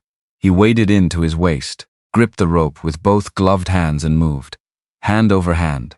The current hit him sideways the moment he left the bar's shelter, and his legs swept downstream and he was horizontal for 20 feet, hauling himself along the rope while the water tried to separate him from it, and he made the east bank by the time the watching men had collectively exhaled once. He came up the bank cut on hands and knees, and stood on the solid ground of the east bench, and turned around and looked back at the bar, and said something that the noise of the water swallowed entirely, but that read, in the shapes his mouth made, like a word that a young man uses when he has just crossed something that could have killed him and has not. Reg went next then. Both men were larger than Weston, and the current took them harder, pushed them farther downstream during the crossing. And by the time Calvin pulled himself up the east bank, the rope was angled so far from perpendicular that the geometry of it was becoming a problem. Each additional crossing stretched the downstream bow further, and there was a point where the bow would become severe enough that the force of the current on the rope would exceed what the 2 anchor points could hold. Eli understood this without calculating it, understood it from the feel of the rope where it was tied to his saddle horn, and from the way he could see the rawhide beginning to show the strain in the slight fraying of its outer twist. 2 men left on the bar, Gus and Frank Wills, who was not on the bar. Frank was on the east bank with his leg at the wrong angle, sitting against the base of the larger cottonwood with his face, the gray-white, of a man who is managing pain by concentrating on something else, and has been concentrating for long enough that the concentration is beginning to cost him more than the pain. He had dragged himself away from the bank's edge after coming out of the water, so that he was not in anyone's way, which was the first thing Frank Wills would have done, and which was entirely consistent with who he was, the kind of man who would not inconvenience other people with his emergency if he could possibly avoid it. Gus was standing at the upstream end of the bar in water that now covered his boots and reached his ankles when it surged. He had taken off his duster at some point during the rescue operations and hung it on the highest branch of the cottonwood behind him, and his flannel shirt was dark with river spray and the particular damp that comes from being close to cold water in cold air for an extended period. He was watching Eli. He had been watching Eli for most of the rescue, watching in the way that a man watches something he is trying to understand, with the full concentration of an intelligence that is no longer working from its assumptions, because its assumptions have been thoroughly and publicly overturned. Eli looked at the rope, looked at the bow in it, looked at the distance from the bar to the east bank, which was 70 yards at the straightest line, and perhaps 90 the way the current would carry you. The rope, at its current angle of deflection, was not going to be long enough to reach straight across if it moved further downstream. And it was going to move further downstream the moment a man Gus's size and weight put his hands on it and let the current take him horizontal. The solution came to Eli, not as a sudden idea, but as a recognition, the way solutions come when you have been working a problem long enough that your mind has already found the answer and is simply waiting for your attention to catch up. He turned to Harriet on the east bank. "We need the trough." The words crossed the water at full voice, because the water required full voice now, required the kind of projection that feels like shouting but isn't quite, the specific volume of men working outdoors in conditions that were eating sound. Harriet looked at him. She looked at the rope. She looked at Gus on the bar. She understood what he meant in less than 3 seconds, because Harriet Calloway had been running a working ranch for 30 years, and a working ranch contained a feed trough, and a feed trough was, in its essential geometry, a shallow rectangular box that could float if it was empty and sealed, and pushed on a rope across a channel of moving water. She turned to Chess, who was standing behind her horse in the particular way of someone who very much wants to be useful and has not yet identified what useful looks like in this situation. And she said, "The south barn. Long feed trough, the pine one, not the split one. Get 2 men and bring it now." Chess moved. He moved fast, the way young men move, when they are given a clear task by someone whose authority they don't question. And the 2 hands who had made it to high ground went with him, and they were running across the benchland toward the ranch in the specific, urgent way of people for whom the situation has crystallized from confusing emergency into definite mission. Gus called from the bar. His voice carried a quality that Eli had not heard in it before, not fear, because Gus Dalton was not a man who expressed fear in any direct way, but something adjacent, a thinning of the professional certainty that was his habitual register. "The bar's at half," he called. "Water's coming up on the south side now." Eli could see it. The south side of the bar, which had been the dry side 30 minutes ago, was now a series of shallow puddles as the rising water from the secondary channel found the low points in the gravel. The bar was not exactly sinking. Gravel bars do not sink, but the water was finding and claiming every portion of it that was not at the highest elevation. And the highest elevation on the bar was the cottonwood's root mass, which had perhaps 4 feet of vertical relief above the current water level on the south side. And the water was still rising. There was perhaps 90 minutes of useful light left in the day. Eli had not looked at the light directly until that moment, because looking at it had not been relevant to any decision he was making. But it was relevant now, because if the trough plan failed, or if the trough did not arrive in time, or if the rope gave way during Gus's crossing, then the decision about what happened next would be made in darkness. And decisions made in darkness in flood conditions had a much narrower range of acceptable outcomes. He dismounted. River needed rest.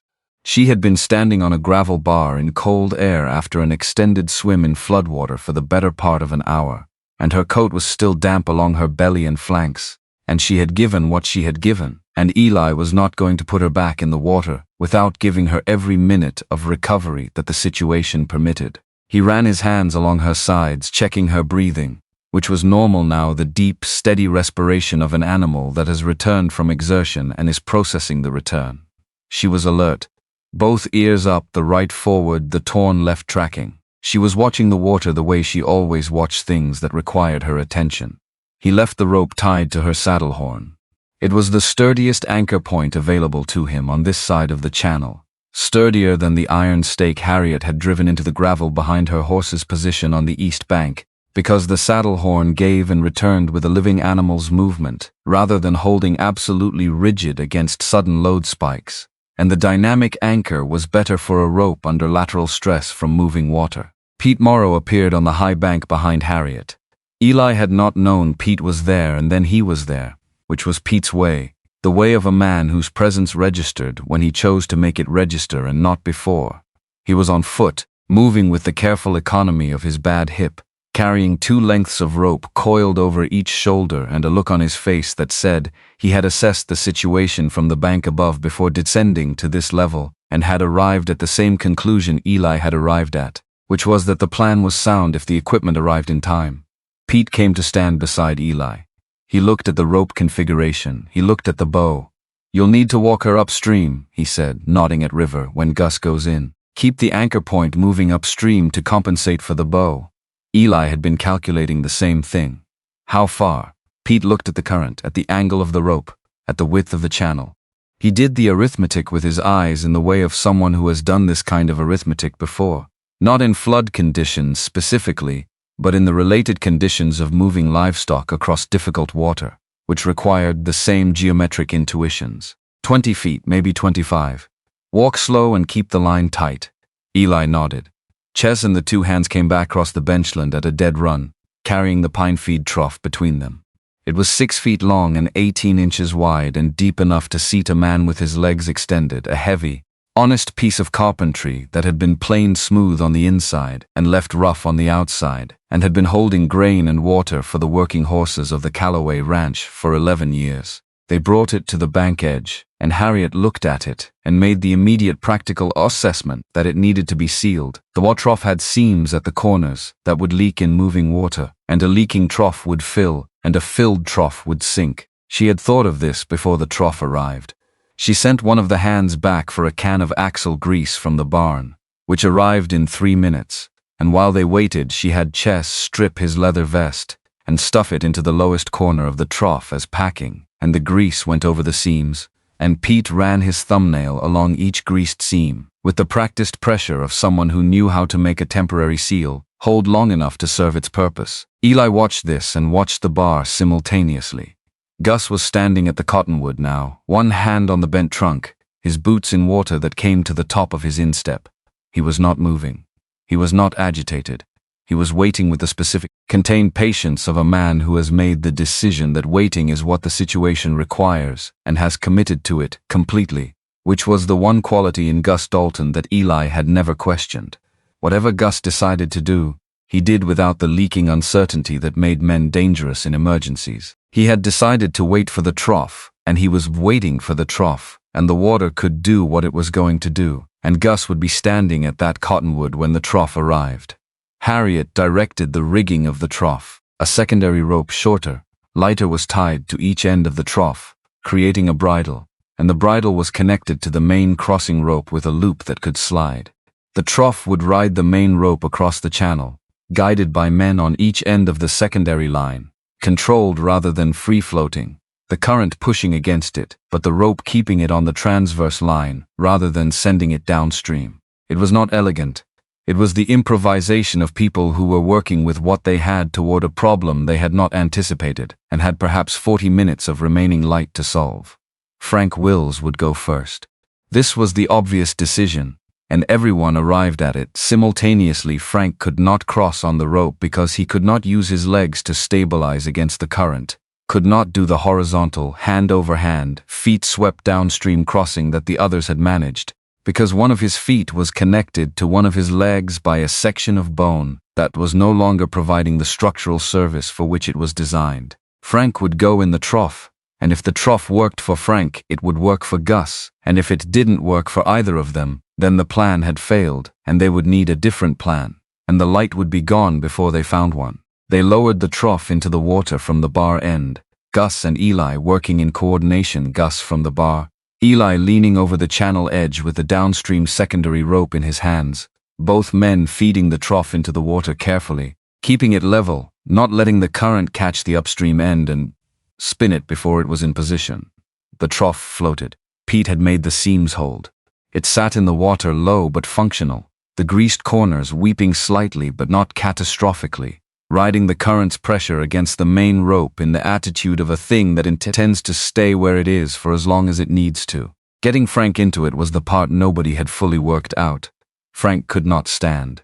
He had dragged himself to the downstream end of the bar, which was where the trough was positioned, and he sat with his broken leg extended and his good leg under him, and looked at the trough in the water below the bar's edge, with the expression of a man taking an honest inventory of the gap between where he was and where he needed to be. He was not a small man.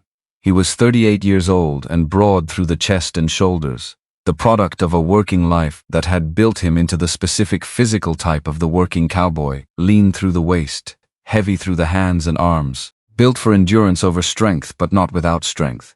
Moving him into a floating trough on a river in flood without dunking the trough was a problem in applied physics that had exactly one attempt.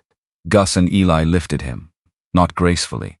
There was no grace available in the situation, and nobody pretended there was. They got Frank under his arms and lowered him over the bar's edge and into the trough in a motion that was controlled and undignified in equal measure, and Frank did not make a sound during it except at the very end, when his broken leg made contact with the trough's interior wall. And what came out of him then was not a word, but was the physical expression of a man who has been holding a significant amount of pain at a careful distance, and has just had the distance reduced to nothing. He was in the trough. The trough held. It tilted downstream against the rope's constraint.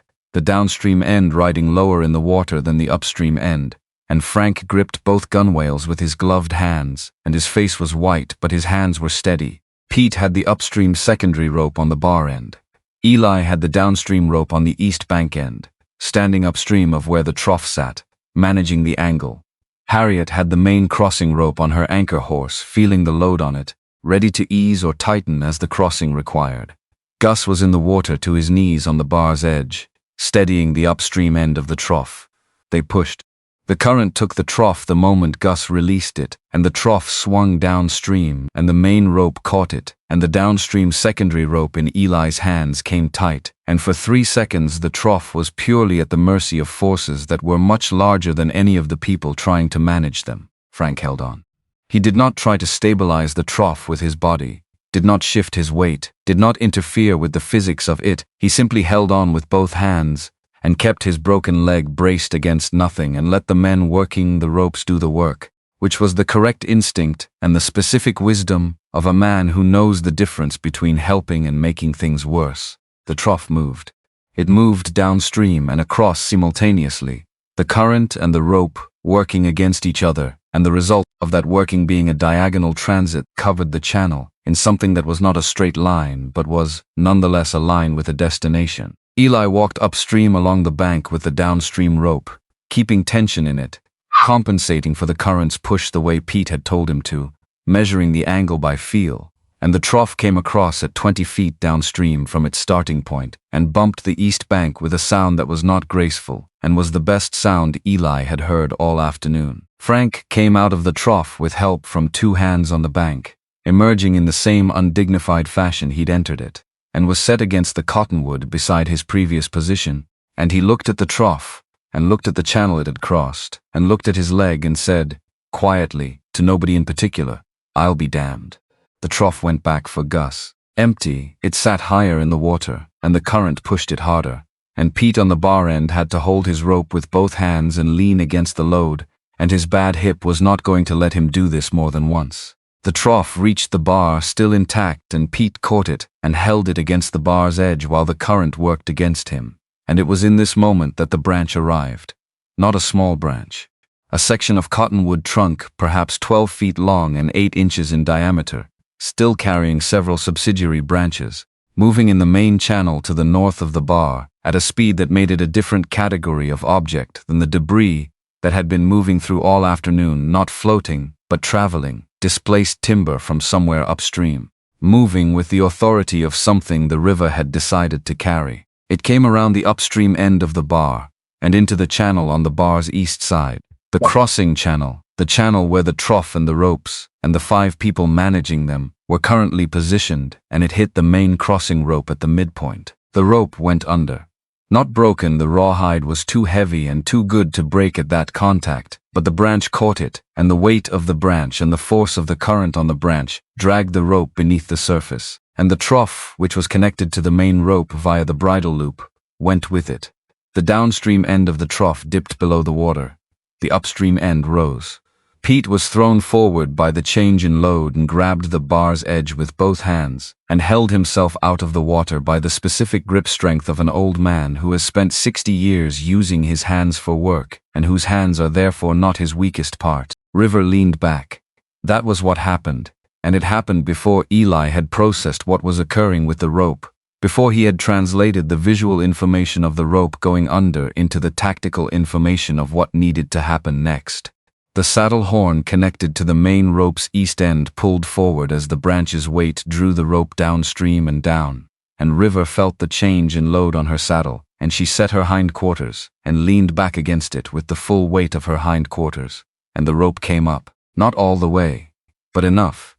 The rope lifted off the branch by 6 inches by 8, held there by River's weight distributed through her haunches and the saddle and the horn, and the branch slipped under it, caught for 1 long second, then released, tumbling downstream and away, and the rope returned to its normal position above the water's surface, and the trough righted itself, and Pete, still gripping the bar's edge, pulled himself back to standing, and looked at River on the east bank with an expression that was not surprise but was the confirmation of a thing he had long suspected. Nobody had told River to do that.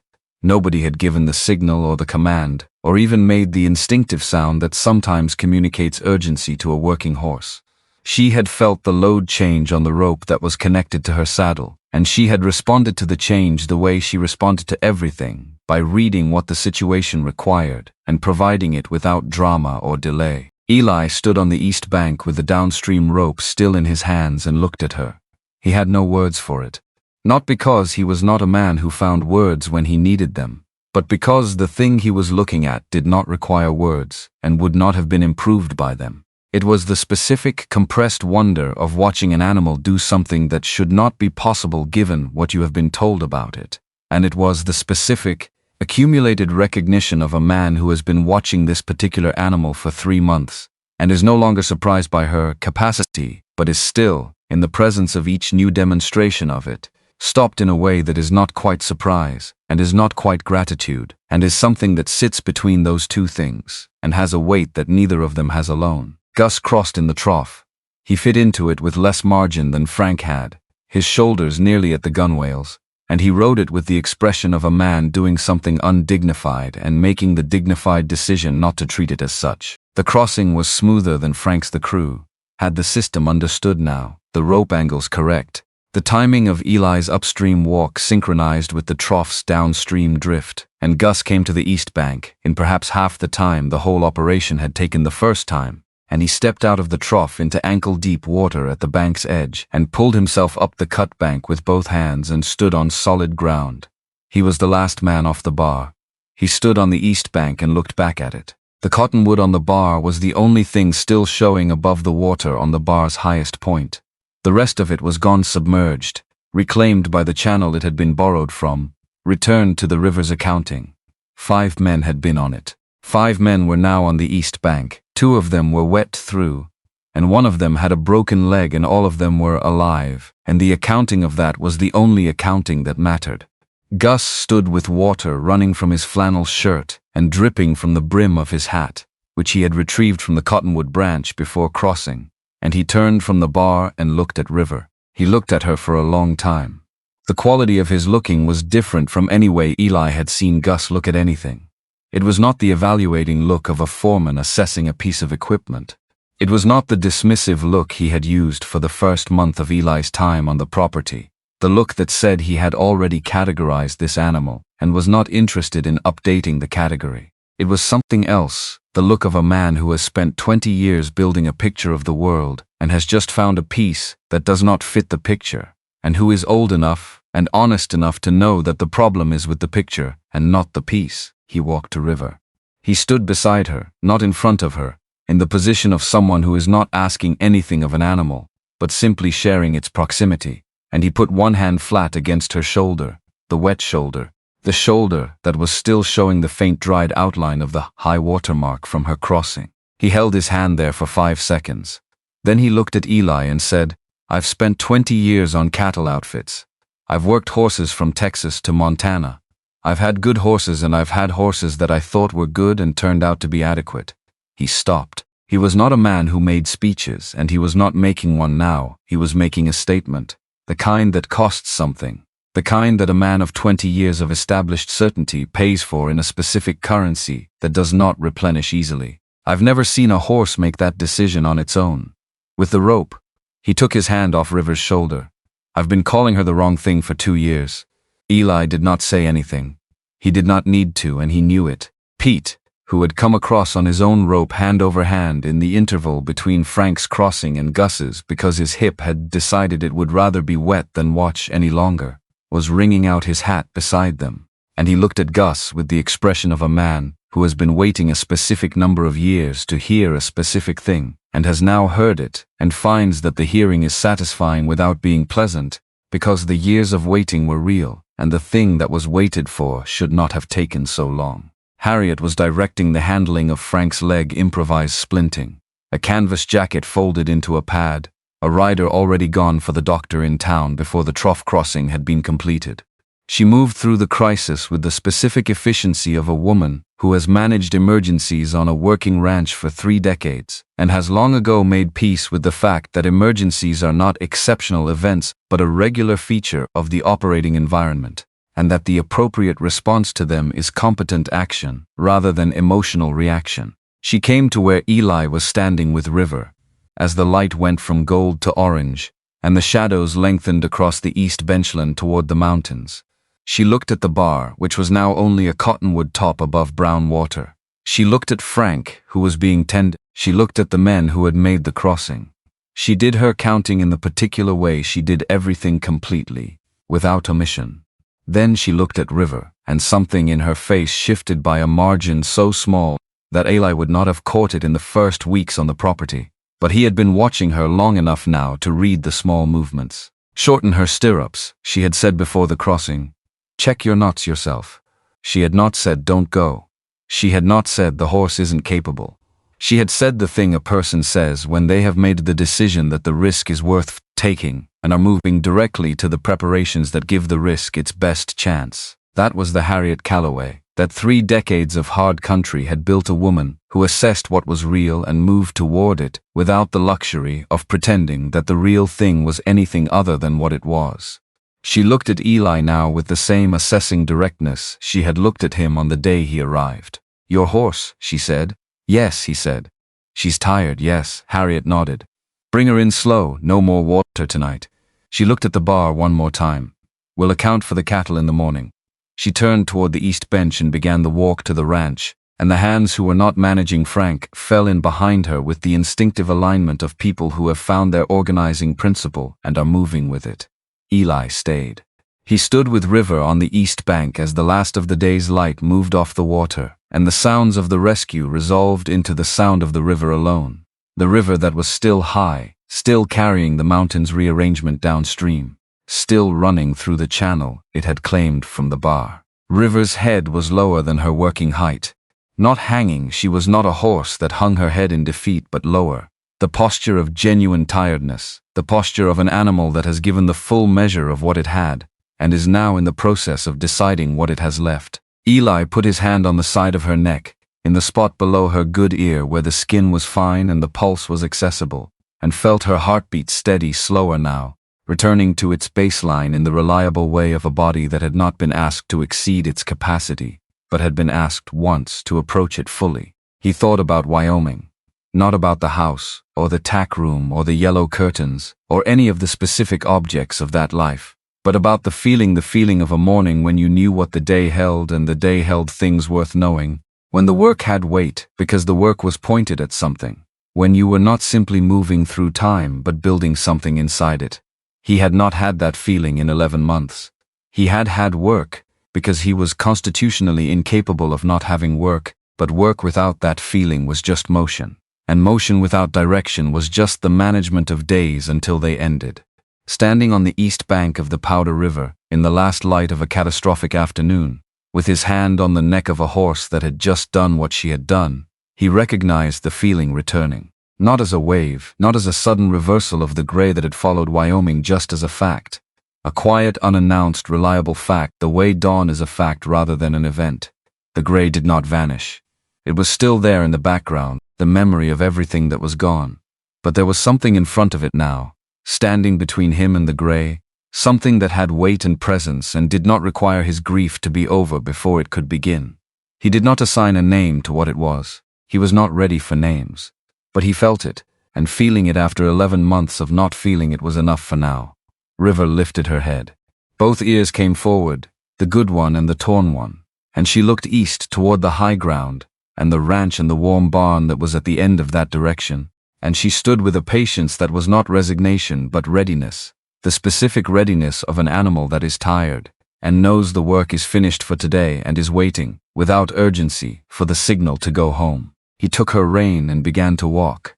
She walked beside him, not behind him, the way she had started walking beside him in the 3rd week at the ranch, not because he had taught her to, and not because the lead rope required it, but because the distance that had existed between them at the beginning had been replaced by something that did not require the performance of distance, and the natural expression of that replacement was to be where he was.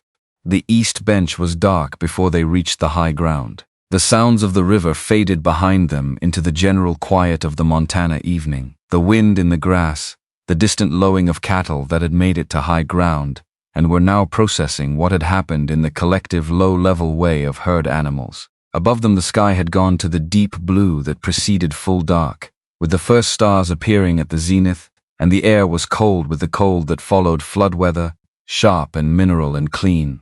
Gus Dalton was waiting at the top of the rise, not for Eli specifically, or not obviously. For Eli specifically, he was standing with his hat in his hands, looking north toward the river, in the attitude of a man who has come to a high point to look at something and is still looking. But he did not move when Eli and River reached the top of the rise, and the not moving was its own form of waiting.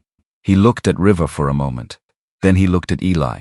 Then he looked at his hat, which he was turning in his hands in the slow rotation of someone with an unresolved thought they are working through in the absence of other options. "Tomorrow morning," he said, "I'll be talking to the new men about the string." He turned the hat one more rotation.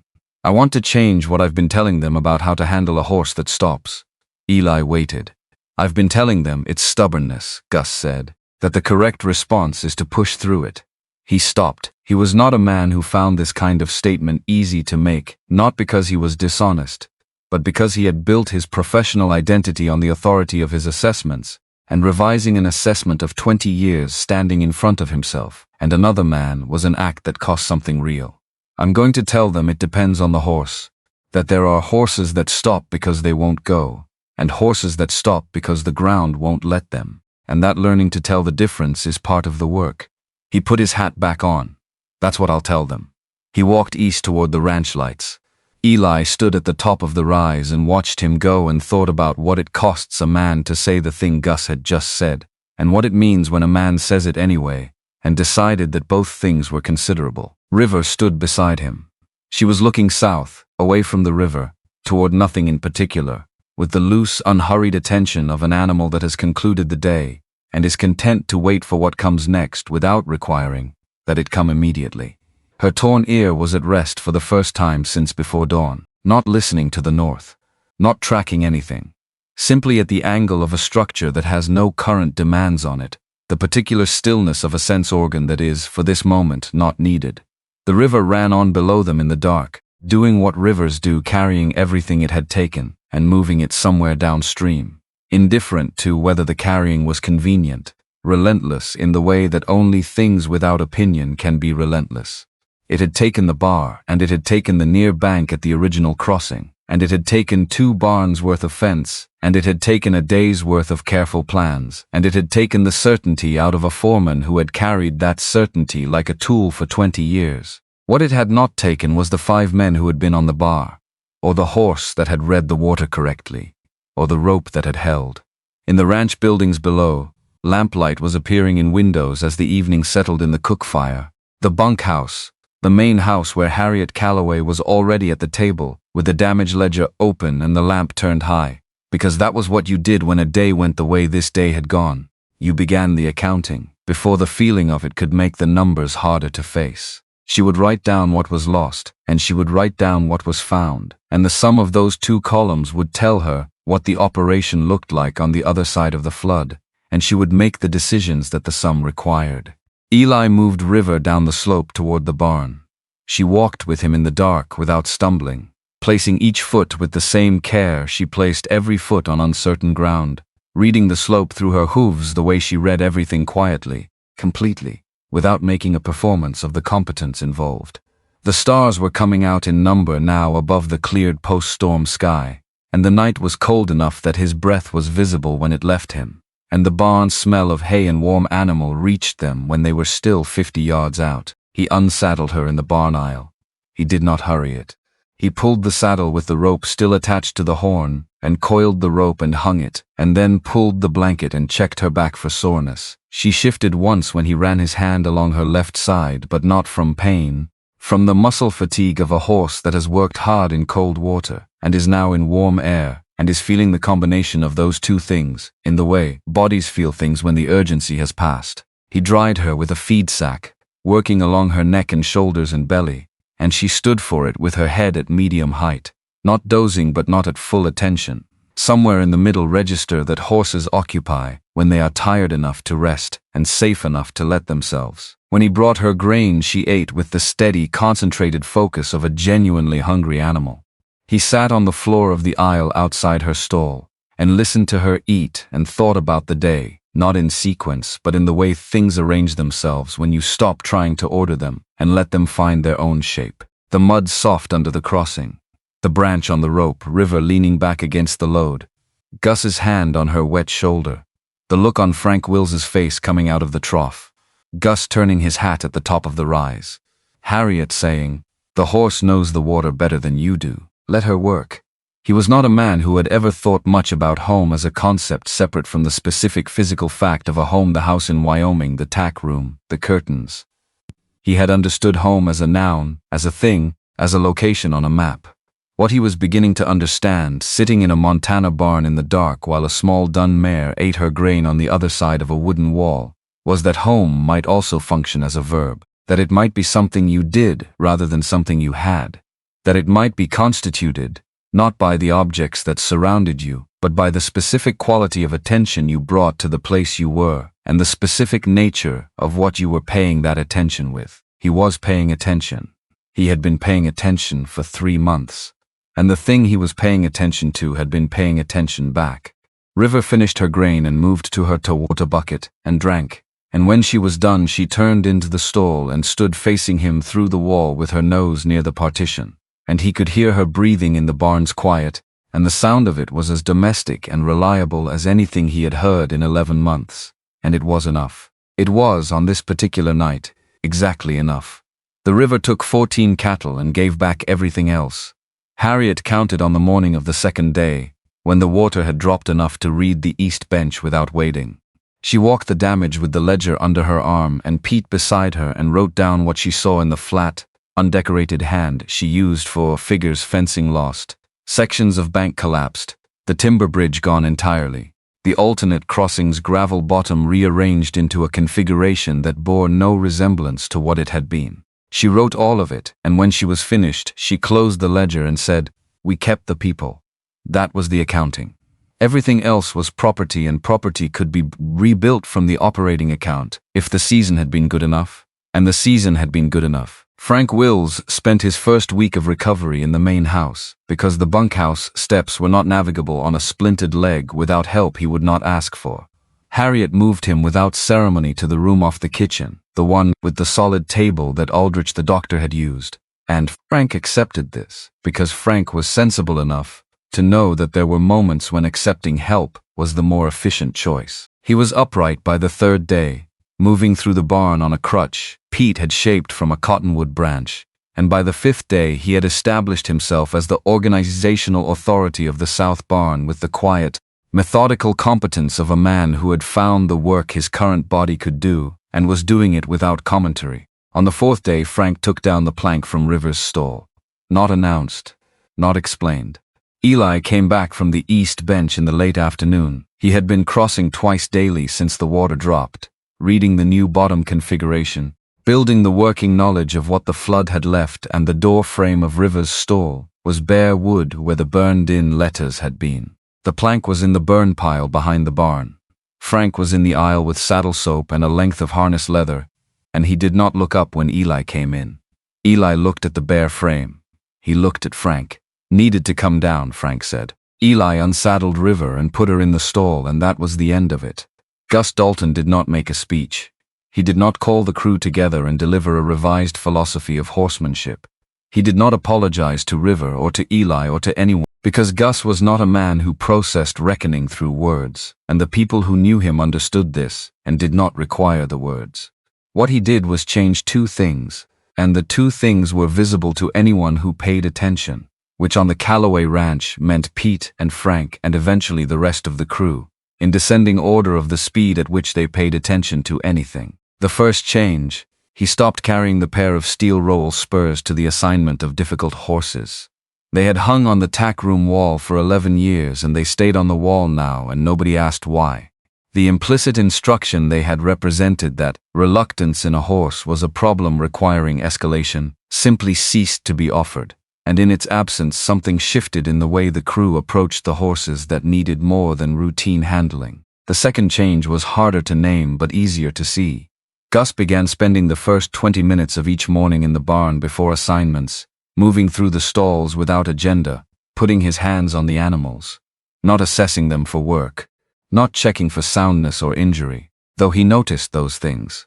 Just learning the daily variation of each animal, which one was tight across the back after a cold night, which one was listening to something outside the barn, which one was having a day that warranted a different ask than the day before. He had known how to do this at the beginning of his career, and had let the knowing calcify under 20 years of knowing what he already knew. He was doing it again now with the specific concentration of a man recovering a skill he had allowed to lapse, not performing recovery but simply doing the work of it. The crew noticed. They did not remark on it to Gus's face, because the crew of a working outfit does not remark on such things to the face of the man who runs it. But in the bunkhouse in the evenings there was a shift in the quality of conversation about the horses, more specific, more observational, more interested in what a given animal was doing, rather than whether it was complying. This was Gus's influence operating the way real influence operates, not through declaration but through the daily accumulation of demonstrated attention. 2 summer hands arrived in early June. Brothers from eastern Montana named Del and Cord Purcell, 22 and 20 years old respectively, built like men who had grown up in physical work and had the specific quality of young men who are skilled enough to be confident, but not yet skilled enough to know the edges of their skill. They rode well. They read cattle competently. They had been told before arriving that the Calloway outfit ran things a particular way, and they had nodded and meant by the nodding that they would comply with whatever rules were stated, which is different from understanding why the rules exist. Gus put them on the string horses for the first week, and watched them the way he watched everything now from the corners, without announcing the watching.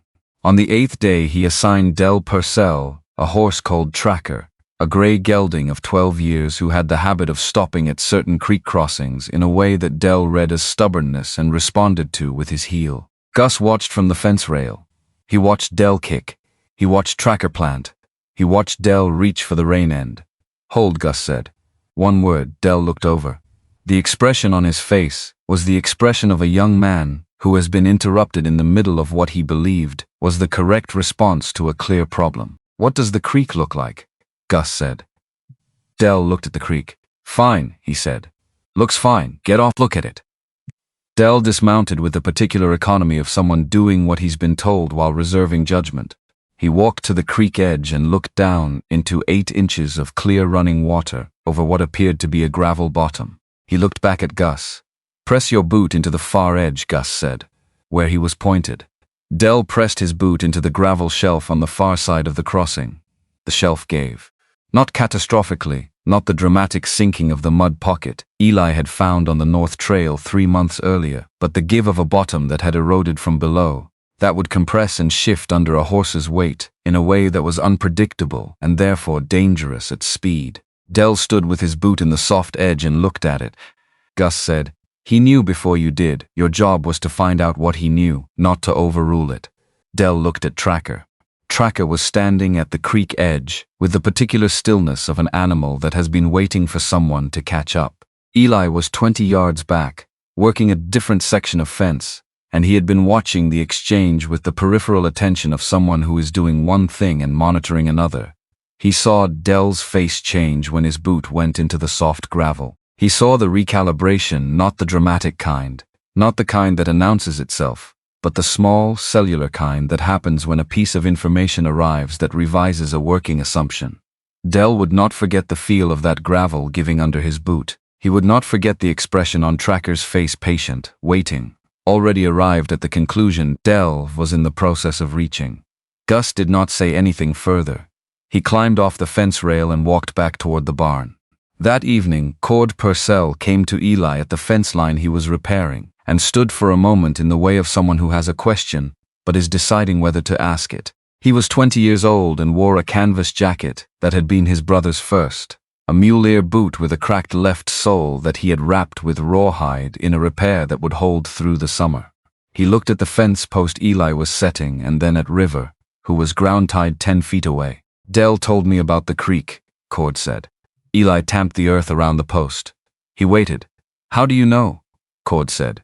"When the horse is telling you something versus when it's just not wanting to go." Eli straightened.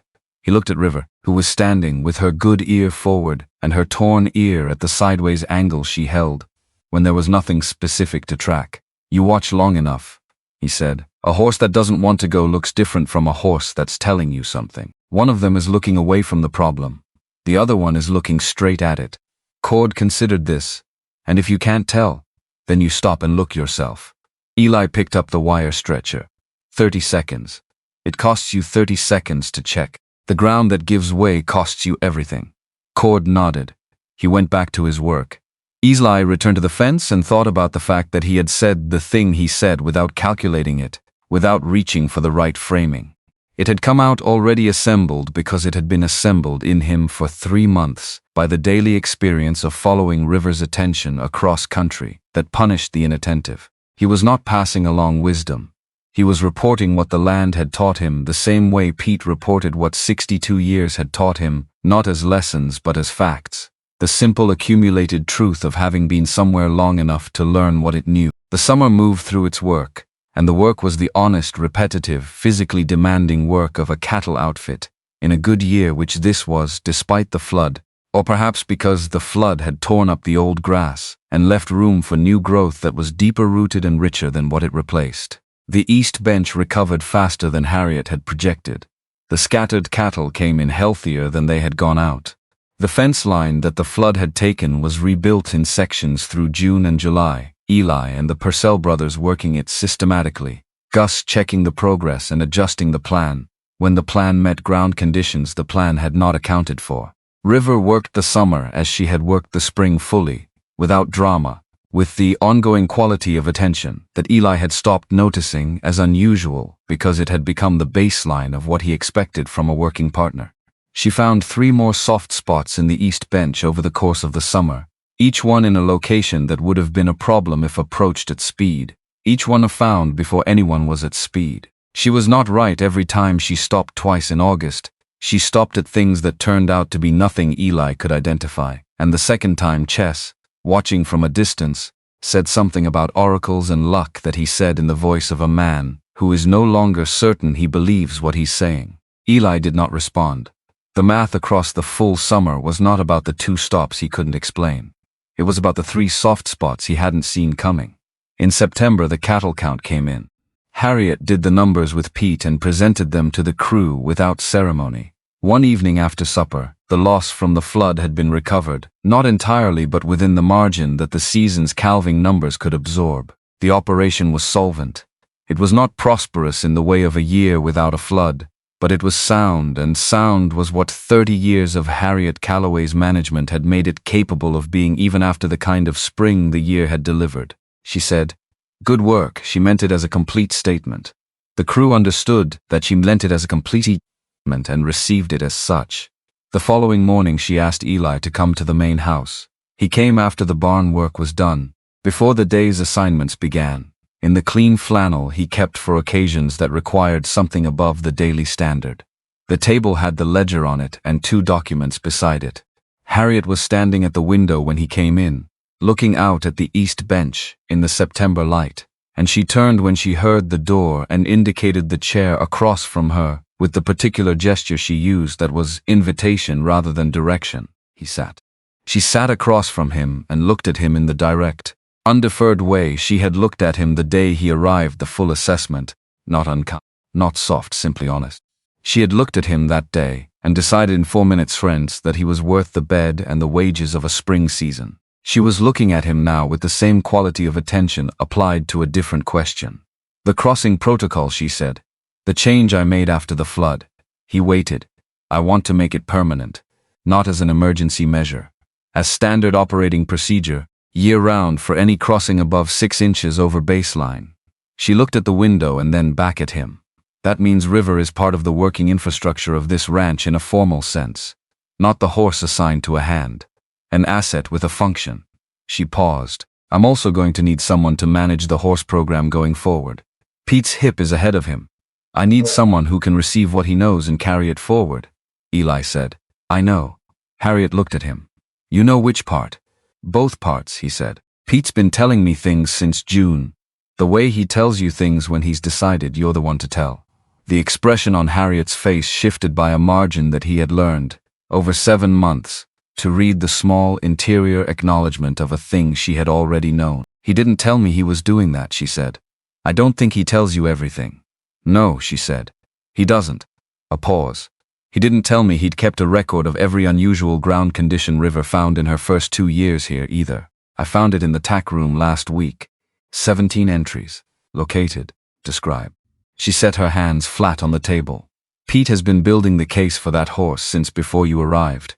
He was waiting for someone to build it with." Eli looked at the 2 documents on the table. The first was a work agreement. Not the seasonal terms he had signed in the spring, a year-round agreement restructured, with a wage and a title that reflected what the job had actually become since May, rather than what it had been when Harriet drafted the original terms. He read the title, Head of Horse and Land Management, Calloway Ranch. He read the wage, he read the terms. He set the first document down and picked up the second. It was a deed. 8 acres in the southeast corner of the range, along the creek that fed the south pasture, where the cottonwoods made a windbreak on the north side, and the ground was well drained and level. Attached to the work agreement for the term of continuous service, converting to his outright ownership after 5 years. He read it twice. He set it down and looked at the table between the 2 documents and thought about what he was holding and what it meant, and whether what it meant was something he was ready to receive. He had come here as a man whose name was not attached to anything, not by choice, but because the thing his name had been attached to had been removed in the specific total way that death removes things, leaving the name floating without anchor, in the way of something that has lost the context that gave it meaning. He had carried the floating name across 400 miles of territory. He had arrived at a gate with a crossrail and no sign, and had been given the worst horse on the property, and had sat on the floor of a stall and waited. His name on a deed. His name in a ledger, permanent rather than seasonal. He looked up. Harriet was watching him with the expression she wore when she was giving someone the time they needed, which meant she was looking slightly past him rather than at him, making the privacy of her inattention available. "I need to think tonight," he said. Harriet looked at him directly. Whatever she had expected, this was not it. She held the direct look for a moment without filling it. "The deed and the agreement," he said. "I want to sleep on them one night." She looked at the documents and then at him. He could see her reading the situation with the same quality of attention she brought to everything, not reacting but assessing, finding the shape of what was actually happening rather than the shape she had anticipated. What was actually happening was that he was not refusing and was not accepting and was asking for the thing he was asking for with a straightforwardness that she recognized, because it was the same straightforwardness she applied to everything. One night, she said. He took the documents and folded them and put them in his vest pocket and stood and thanked her with the particular brevity of a man who means his thanks without needing to elaborate on them. And he left. He did not go to the barn. He went to the South Creek instead, to the 8 acres described in the deed, and he walked it in the September evening light. The cottonwoods along the north edge were beginning their autumn color, not fully gold yet, still green with gold, appearing in the upper branches the way dawn appears in a sky that is still mostly dark. The creek ran clear and low at the end of summer, its voice small and continuous over the stones. The ground was what the deed had described, well drained, level, the specific solidity of land that had been here a long time, without being disrupted by the forces that disrupted other land. He stood in the middle of the 8 acres and looked at the cottonwoods and looked at the creek and looked at the bench rising to the east and felt the ground under his boots. He thought about Wyoming with the clarity he could bring to it now, not the raw, total clarity of February, when thinking about Wyoming had been less like thinking and more like falling, but the clearer, harder clarity of a man who has processed something sufficiently to see its actual dimensions rather than only its worst ones. Wyoming had been real. The loss there had been complete. He was not going to stand in a field in Montana and pretend that the realness and the completeness of that loss were things he had moved past, because a man who pretends he has moved past the irreversible things is a man who has not actually reckoned with them. But he was also standing on 8 acres that someone had offered him in a document with his name on it. Both things were true simultaneously. That was the thing he had been working toward without knowing. He was working toward it, not the replacement of what was gone, but the discovery that true things could coexist in a person without canceling each other, that the weight of one did not require the absence of the other. He could carry Wyoming and stand on 8 Montana acres, and both of those could be real at the same time. He walked the perimeter of the 8 acres in the fading light.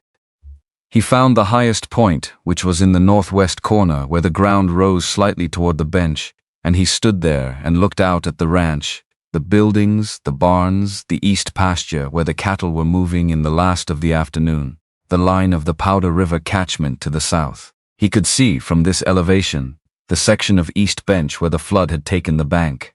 The bank had grown back unevenly, the new growth lower than the old, and you could see the line of it from here, the seam between what had been before and what had grown back since. River was in the near pasture. She was standing at the pasture's south edge with her head up, both ears forward, looking at something in the direction of the creek he had just walked. Not alarmed, the loose, upright attention of an animal that has registered something and is deciding whether it warrants more than a look. He watched her watch whatever she was watching. After a moment she dropped her head and went back to the grass.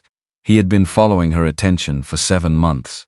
He had learned through 7 months of following it that the difference between her alarmed attention and her registering attention was the position of her hind quarters. Alarmed, they were gathered under her.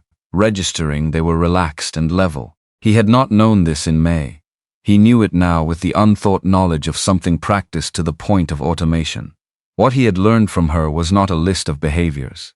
It was a way of attending the daily discipline of receiving what the ground offered, rather than proceeding from the assumption that you already knew what was there. He had come to the Calloway Range knowing how to work cattle and read weather and shoe horses and do the 100 practical things a working man could do with his hands and his experience. He had not known how to do what she had taught him. There was no word for it in the vocabulary of horsemanship or ranching that was adequate to what it actually was. It was closer to the word listen than any other word in the available vocabulary.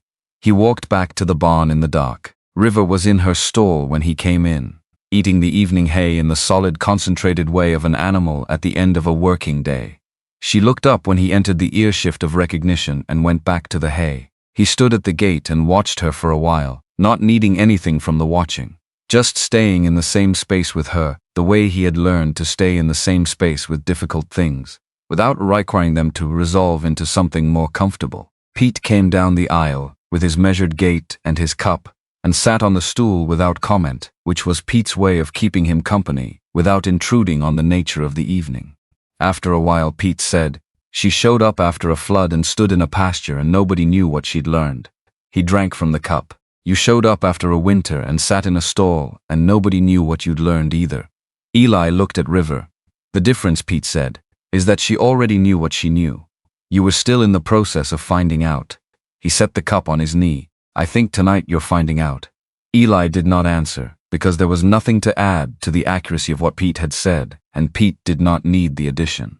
He stood at River's gate until she finished her hay and moved to the water bucket and drank, and then settled into the corner of the stall in the resting posture, hip dropped, good ear at medium attention. The barn sounds came in around them, the other horses, shifting and breathing, the wind in the cottonwoods outside, the distant sound of the creek, and Eli let the sounds be what they were, without asking them to signify anything beyond themselves.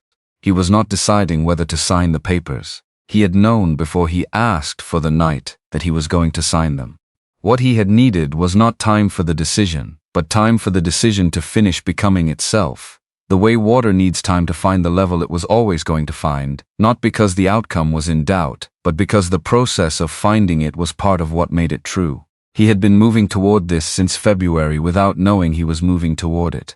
Since the Gold Strike Saloon on a Tuesday evening and 400 miles south, and a gate with no sign and a stall floor and a dried apple placed on the ground. The 8 acres along the South Creek and the name in the ledger and the title on the work agreement were not the destination. They were the shape the destination had taken when it arrived. The destination had been available to him for some time. He had been arriving at it, step by step, in the specific unhurried way of a man who had learned from a small dun mare that the worthwhile things were not rushed into but approached carefully, with attention, with the willingness to stop and read before committing the full weight. He left the barn and walked to the bunkhouse and slept. In the morning he rose at 4 before the crew, and dressed in the dark flannel and canvas and the vest and the hat, and went to the barn. and did the morning work with River in the particular quiet of the early hour, when the ranch was still in the process of becoming the day. He fed and watered and brushed and cleaned feet and resettled the bit to the position he had found 7 months ago, that kept the pressure away from the damaged side of her mouth. She stood for all of it with the trust of an animal that has no reason to be otherwise. Then he went to the main house. Harriet was already at the table with coffee and the ledger open. She did not look surprised to see him at this hour, because Harriet Calloway did not operate in the register of surprise. She looked up from the ledger and waited. He took the 2 documents from his vest pocket, where he had kept them through the night, and unfolded them, and set them on the table. He picked up the pen she had left beside the ledger. He signed the work agreement first, his name in the place provided, clear and complete, without hesitation because the hesitation was finished. He signed the deed second, his name on a piece of land for the first time since Wyoming, and the signing felt like what it was, not a replacement, not a forgetting, not a resolution of what had been lost, but a true and additional thing, built from different material, in a different country, pointing in a direction that was new rather than restored. He set the pen down. Harriet signed both documents with the efficiency she brought to everything that required her signature. She blotted them. She kept 1 copy of each and slid the other copies across the table to him.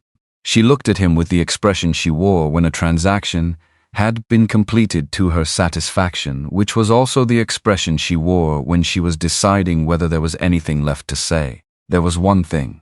"Pete's going to tell you more this winter than he's told anyone in 15 years, she said. "I want you to write it down. Not for him, he won't care. For the ranch, for whoever comes after." She closed the ledger. The knowledge that lives only in one person's head is knowledge on a deadline. Eli folded his copies of the documents. He put them in his vest pocket, beside the certificate of ownership for River, which had been there since the day Harriet had given it to him, the paper soft at the folds from months of being carried. He thought about what Harriet had said about knowledge on a deadline, and thought about Pete's hip and the specific way Pete had been talking to him, since June, urgently unhurried. The way a man talks when he knows he has things to give, and is not certain how long the giving window will remain open.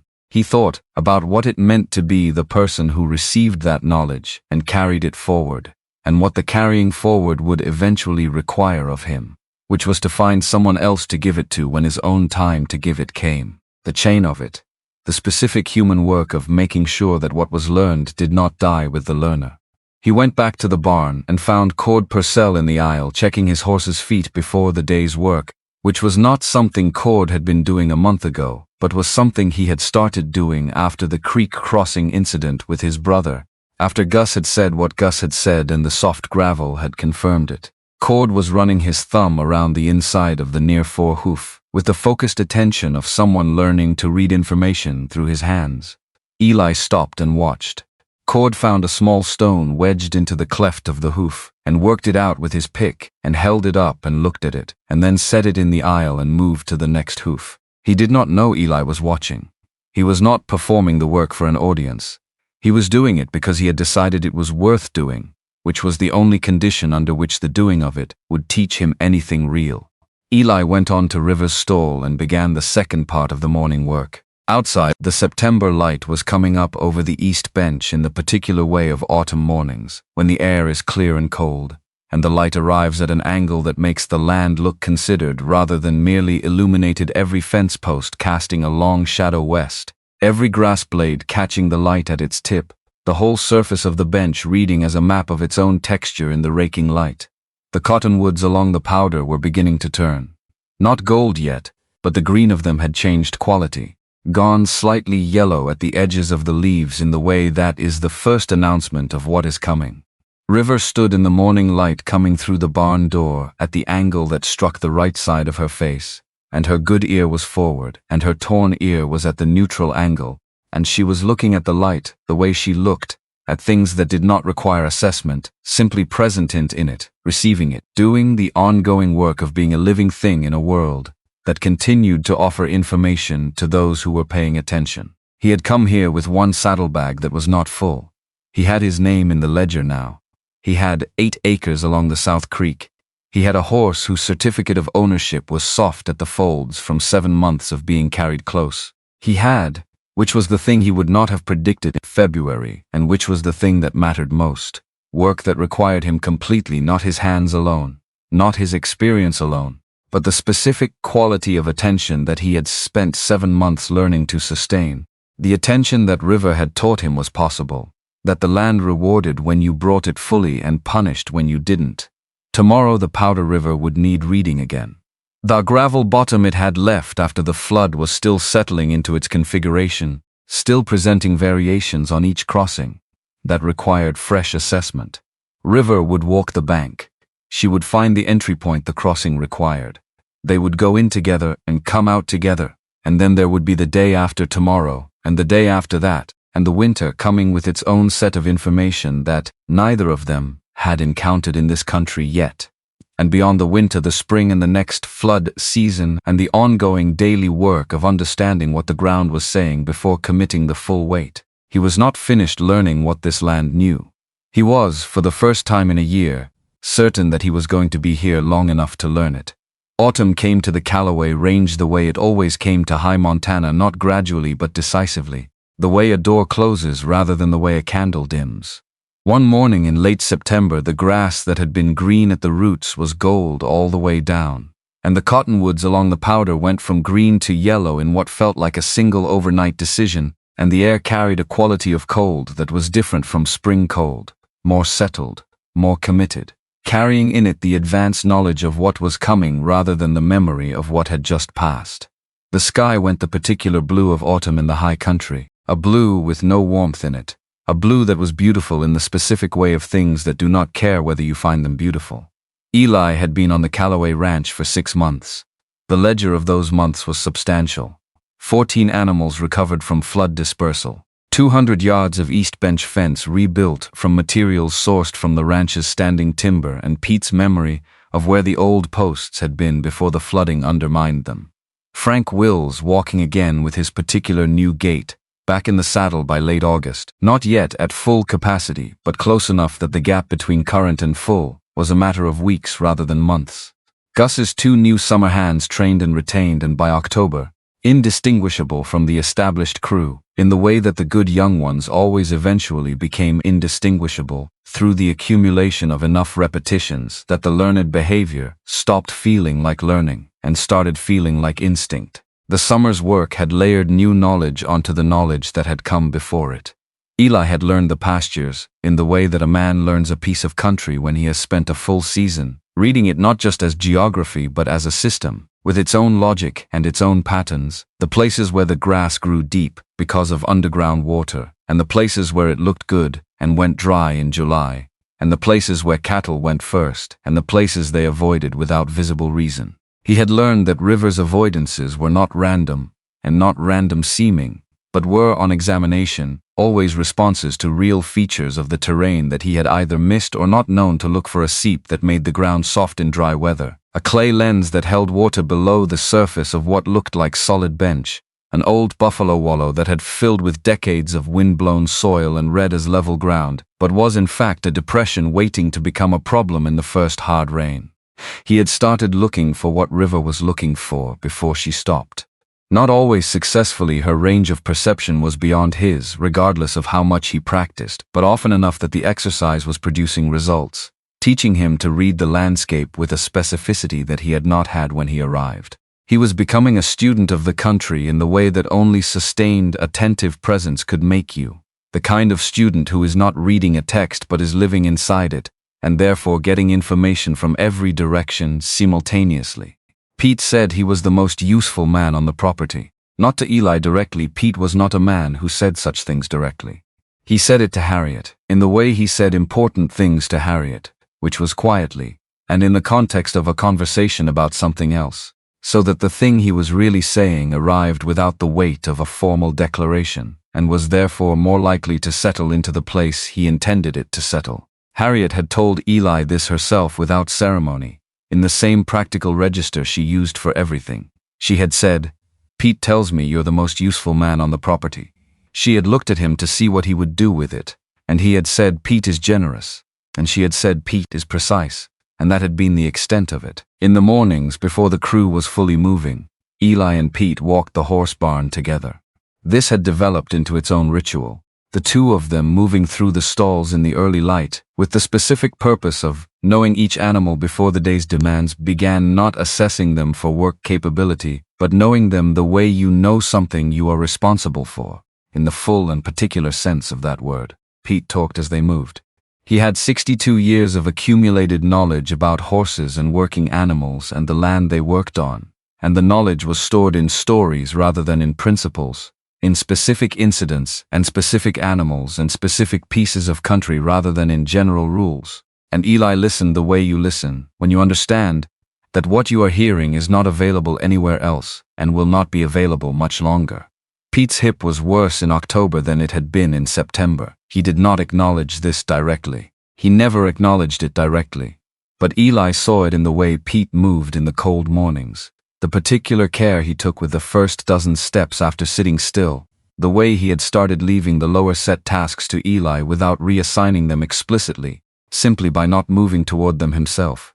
It was not a dramatic deterioration. It was the slow, cumulative arithmetic of a body that has given a great deal and is running a deficit that it can no longer hide by moving quickly. Eli did the lower tasks. He did them without comment, and without making a performance of doing them, which was the only form of help Pete would have accepted. One morning in early October, Pete sat on the stool at the end of the barn aisle and watched Eli clean River's End hooves and said, "There are things I know about this place that I haven't had anyone to give to." He was quiet for a moment. "I've been waiting for the right person." Eli set down the hoof and moved to the next one. "The East draw floods every 5 years in the spring regardless of winter snowpack," Pete said. "The water comes from a fault in the bench above rather than from the creek, so it's not visible until it's already happening. I know where to watch for the sign of it." He watched Eli work. The black horse in stall 4 has a tendency toward colic in the first cold snap of autumn. He needs his water warmed for the first 2 weeks of cold weather. Nobody writes this down because nobody thinks to write down what they know until they're about to stop knowing it. Eli finished the hooves and stood. "Tell me everything you know," he said. "All of it. Whatever order it comes in."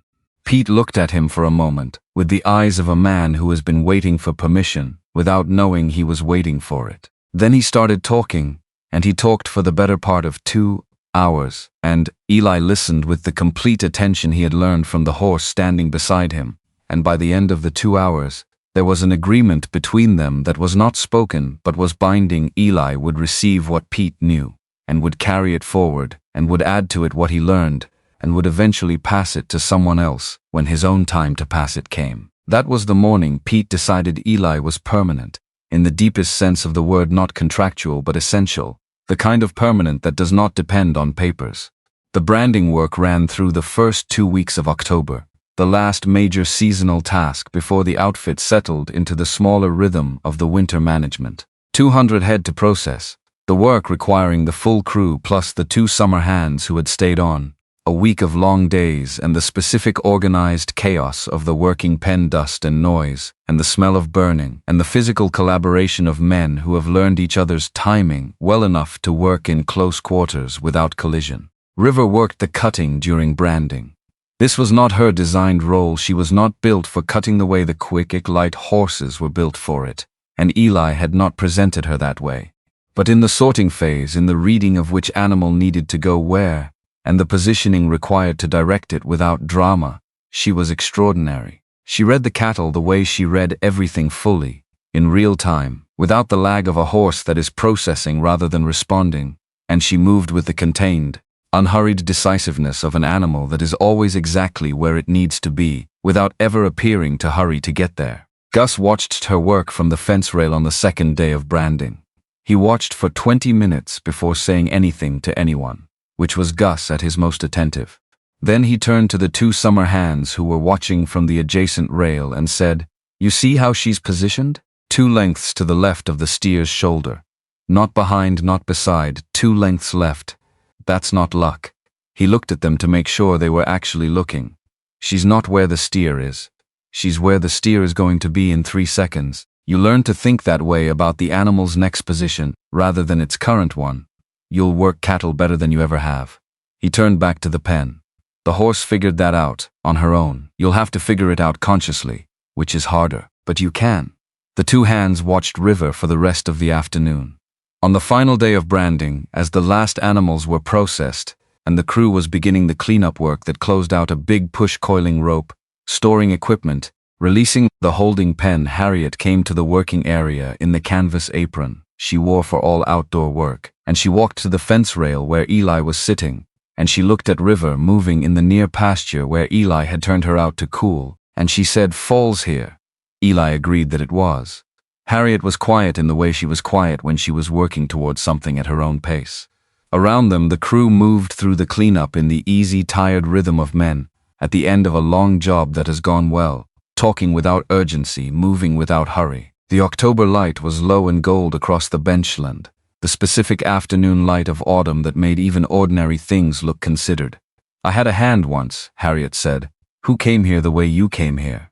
After something that made staying somewhere specific feel impossible. She looked at the pasture. He was here for 4 years. He learned the land. He was good at the work. She paused. He left when he felt better, when the thing that drove him here had become manageable enough that he could choose without the choice being made by the thing. She looked at Eli. "I've always thought that was the right reason to leave, when the leaving is chosen rather than required." Eli looked at River in the pasture. She was standing in the gold light with her head at medium height, not grazing, not alert, simply present in the late afternoon in the way she was present in everything fully, without division. "I'm not looking for the door," he said. Harriet nodded. "I know," she said. "I'm telling you it's there if you ever need it. And I'm telling you that if you never need it, I'll be satisfied with that outcome." She pushed off the fence rail. "Come to the house after supper." The papers he had signed in September, the agreement, the deed, River's certificate, had gone soft at the folds from weeks of being carried in his vest pocket, which was where he kept them and where he intended to keep them. He walked across the yard, with 3 folded documents in his vest pocket, and the October night coming down cold and clear around him, the stars in their autumn positions, the Milky Way at the angle it held in October, different from the May angle, the whole sky having rotated through its seasonal shift, while he had been on this property and had not noticed the rotation, because he had been too busy attending to the ground. He went to the barn. River was in her stall in the night quiet, and she looked up when he came in and registered him with the ear position of recognition and went back to her hay. He sat on the floor outside the stall in the position of the first day, and listened to her eat and thought about what had just happened in the main house, and what it meant in the context of everything that had happened since February, since the Gold Strike Saloon in Miles City, since the south gate of the Calloway place, since a stall floor and an apple placed on the ground. He was not a man given to dramatic internal monologue. He did not experience his life as a narrative with themes. But sitting on the barn floor in October, he was aware that something had completed itself, not ended, completed, in the way that a thing which has been in the process of becoming finally arrives at what it is. He had come here as a man who was primarily composed of what had been lost. He was not that now. He was still composed of it. It was still part of the composition. But it was no longer the whole structure, it was one element among others. The way a cold river is one element in a landscape that also contains grass and sky and the patient reading of uncertain ground. Pete came down the barn aisle at his careful pace and sat on his stool. He looked at Eli. He looked at the vest pocket where the documents were folded. He looked at River's stall. He had known what was in the main house this evening because Harriet had told him, in her practical way, that she was making the arrangement. And Pete had said nothing because nothing needed to be said about it. 8 acres along the South Creek, Pete said. Yes, Eli said. Pete was quiet for a moment. My father homesteaded in Kansas before I was born. He used to say that land only means something when you're going to be there long enough to learn what the land knows. He turned his cup in his hands. Most people don't stay long enough. They learn what they need and they move on. And the land starts over with the next person, and they learn what they need and they move on. He looked at River through the slats. Occasionally someone stays. And the land gives them things. It doesn't give the ones who are leaving. Because you can't give the deep things to someone who won't be there to receive them. Eli looked at his boots. Then at River. What does she know? He said. The land. What's it still keeping? Pete considered the question with the full weight of 62 years of attention. Everything that happened before you got here, he said. All the floods before this one. All the winters. All the horses that read this ground before River read it. The land keeps all of that, in the shape of things, the shape of the draw, the way the creek bends, the places where the soil is different because something different happened there. He drank the last of what was in his cup.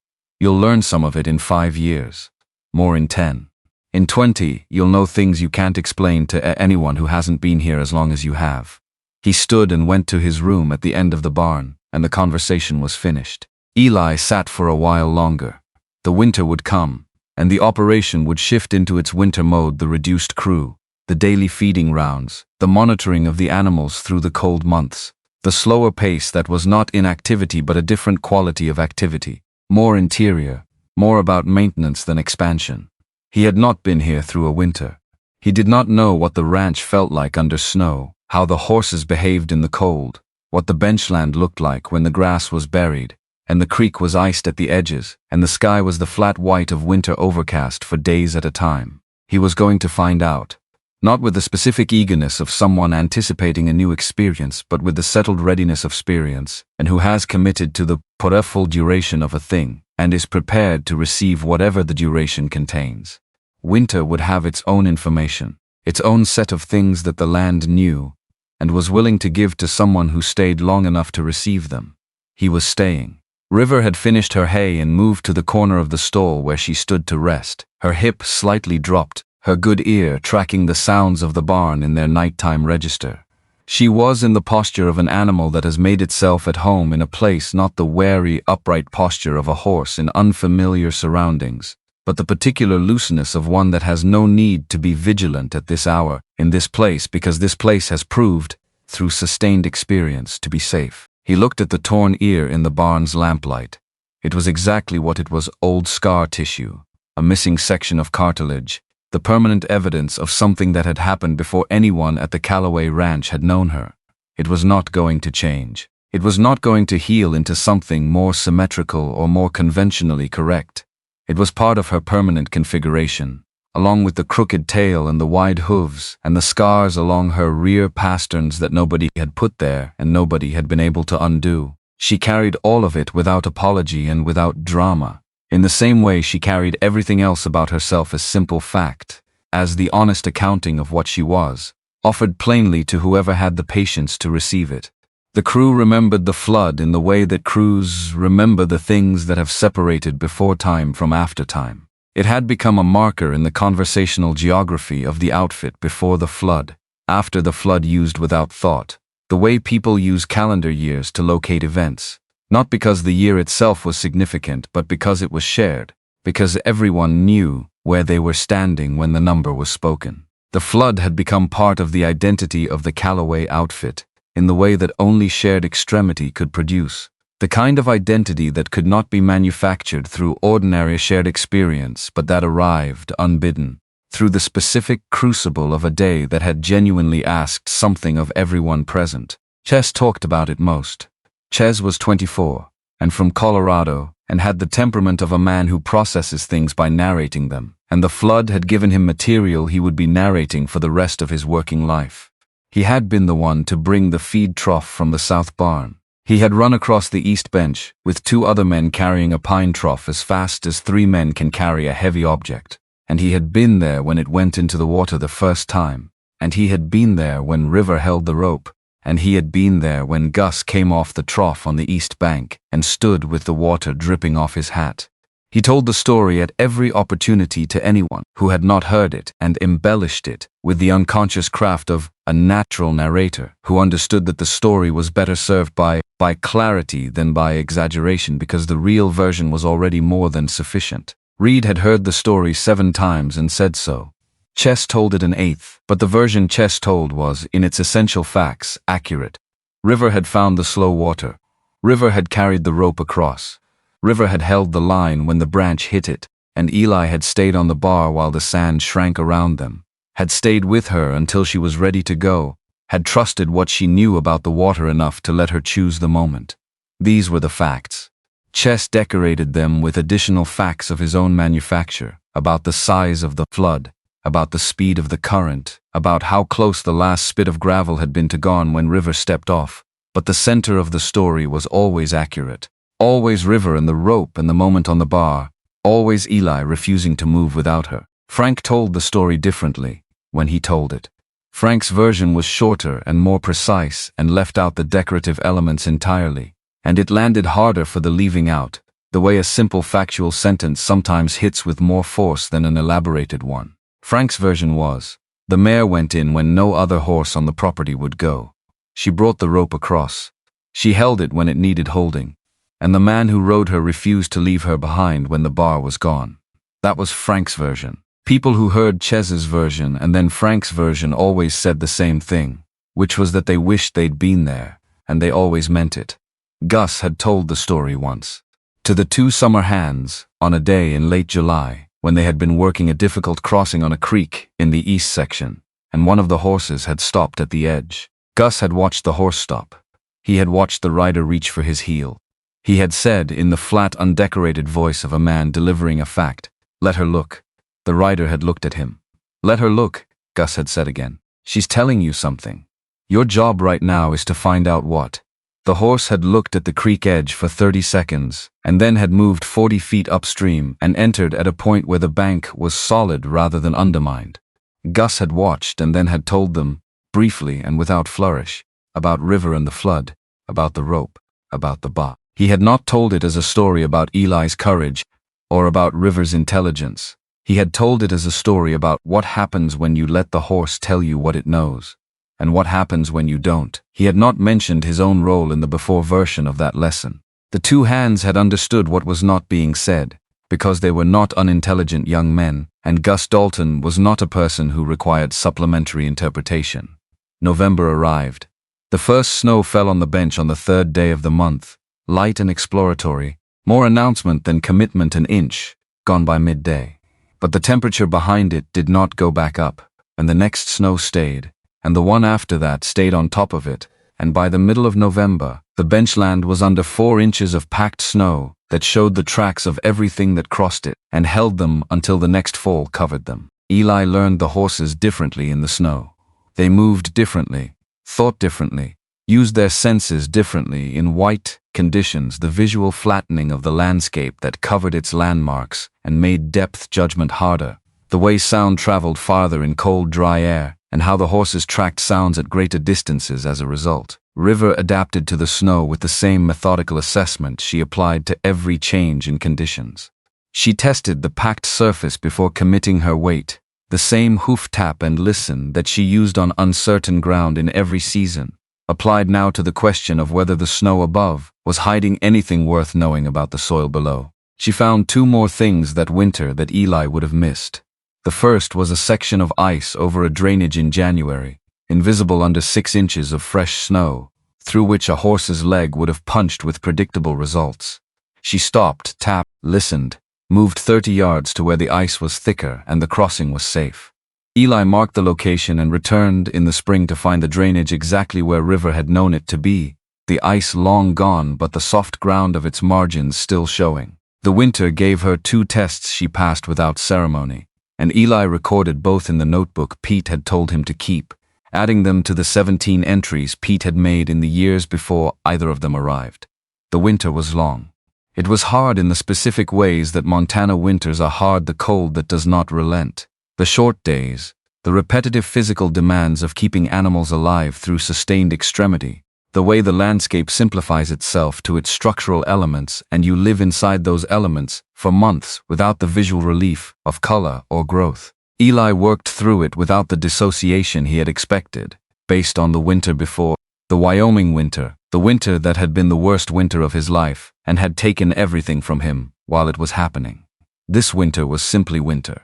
Cold and requiring and occasionally beautiful in the austere way of frozen things, and he moved through it in the daily rhythm of the work, and the work held him, and River's morning presence held him, and Pete's morning conversations held him, and the ongoing accumulation of knowledge about the land held him, and when January was the longest it had ever been, he had the work the next morning and the morning after that. That was enough.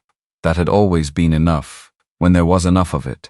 March came with the quality of return, not warmth yet, but the changed angle of the light that precedes warmth, the lengthening of the days back towards something that felt like their full selves. The snow began to loosen its hold on the bench in the specific way of high country snow that has decided the season is over, pulling back from the south-facing slopes first and leaving the north-facing ones, while the south-facing ones turned to the particular mud of snowmelt that was both the signal of spring and its first difficult gift. River noticed the change before any other horse on the property.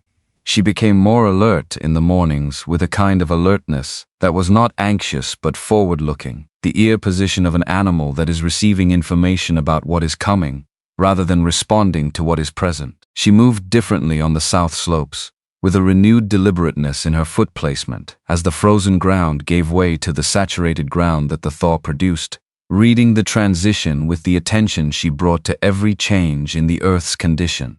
The first crossing of the year at normal water level was in late March. The creek on the east side of the south pasture, low all winter under its ice, now running freely and at a level that required decision about entry point. River walked the bank. She found her place. She stepped in. Eli felt, through the saddle, the familiar information, the certainty of good footing, the reading accomplished, the decision made. He felt it, and he recognized it, and he trusted it in the way he now trusted it. Not by deciding to trust it, but by having trusted it enough times that trusting it had become the default state rather than the chosen state. Default trust. That was what 300 days had built. Not dramatic faith, not the kind that required renewal through conscious commitment. Just the background understanding that this was reliable, and that this had always been reliable, and that this had always been reliable, and that the question of its reliability was no longer worth the attention it would have taken to keep asking. They crossed without incident. On the other side, River stopped.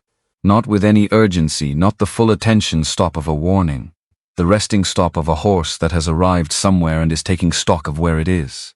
She stood in the thin March sunlight on the east bank of the creek, and her ears moved through their normal range of attending, and her tail moved once in the wind, and she breathed. Eli sat on her and looked at the country around them, the south pasture opening ahead with the first green of the year, just beginning in the south-facing hollows, the bench rising to the east, the cottonwoods along the creek with the first red gold of new buds in their upper branches. The sky was the pale blue of early spring, not yet the deep blue of summer, a sky still finding its color. The air was cold enough to see your breath, but warm enough to feel the sun on the back of your hands above the gloves. He thought about Wyoming in the way he now thought about Wyoming as a real place, a real time, a real set of losses that were permanent and that he carried forward with him in the honest way of someone who has decided that carrying them honestly is both more respectful to what was lost and more survivable than any alternative. He had not stopped carrying them. He had simply learned to carry them alongside other things, which made the carrying different without making it less. He thought about the certificate in his vest pocket, the deed, the revised agreement, the 8 acres along the South Creek where the cottonwoods made a windbreak and the ground was well drained and the horses went when they were choosing their own location. He thought about what Pete had said, the land gives the deep things to the ones who stay. Spring would bring the river up again. The snowmelt was still weeks away at its peak, and the powder would rise as it always rose, and the crossings would require the same reading they always required, and River would walk the bank and find the slow water, and they would go in together and come out together, and this would happen for the next 5 years, and for the years after that, and it would produce the specific accumulation of knowledge that was the life of someone who had stayed in a place long enough to learn what the place knew. He had counted 43 crossings since the flood. He would stop counting at some point because the number would become too large to be meaningful as a number. The meaning would live in the texture of the knowledge rather than its quantity. River shifted her weight and turned her head to look at something south, a hawk, probably, working the pasture edge for mice. The kind of bird that River always tracked with mild interest and no alarm. She watched it for a moment and then looked forward again. She was not waiting for permission or instruction.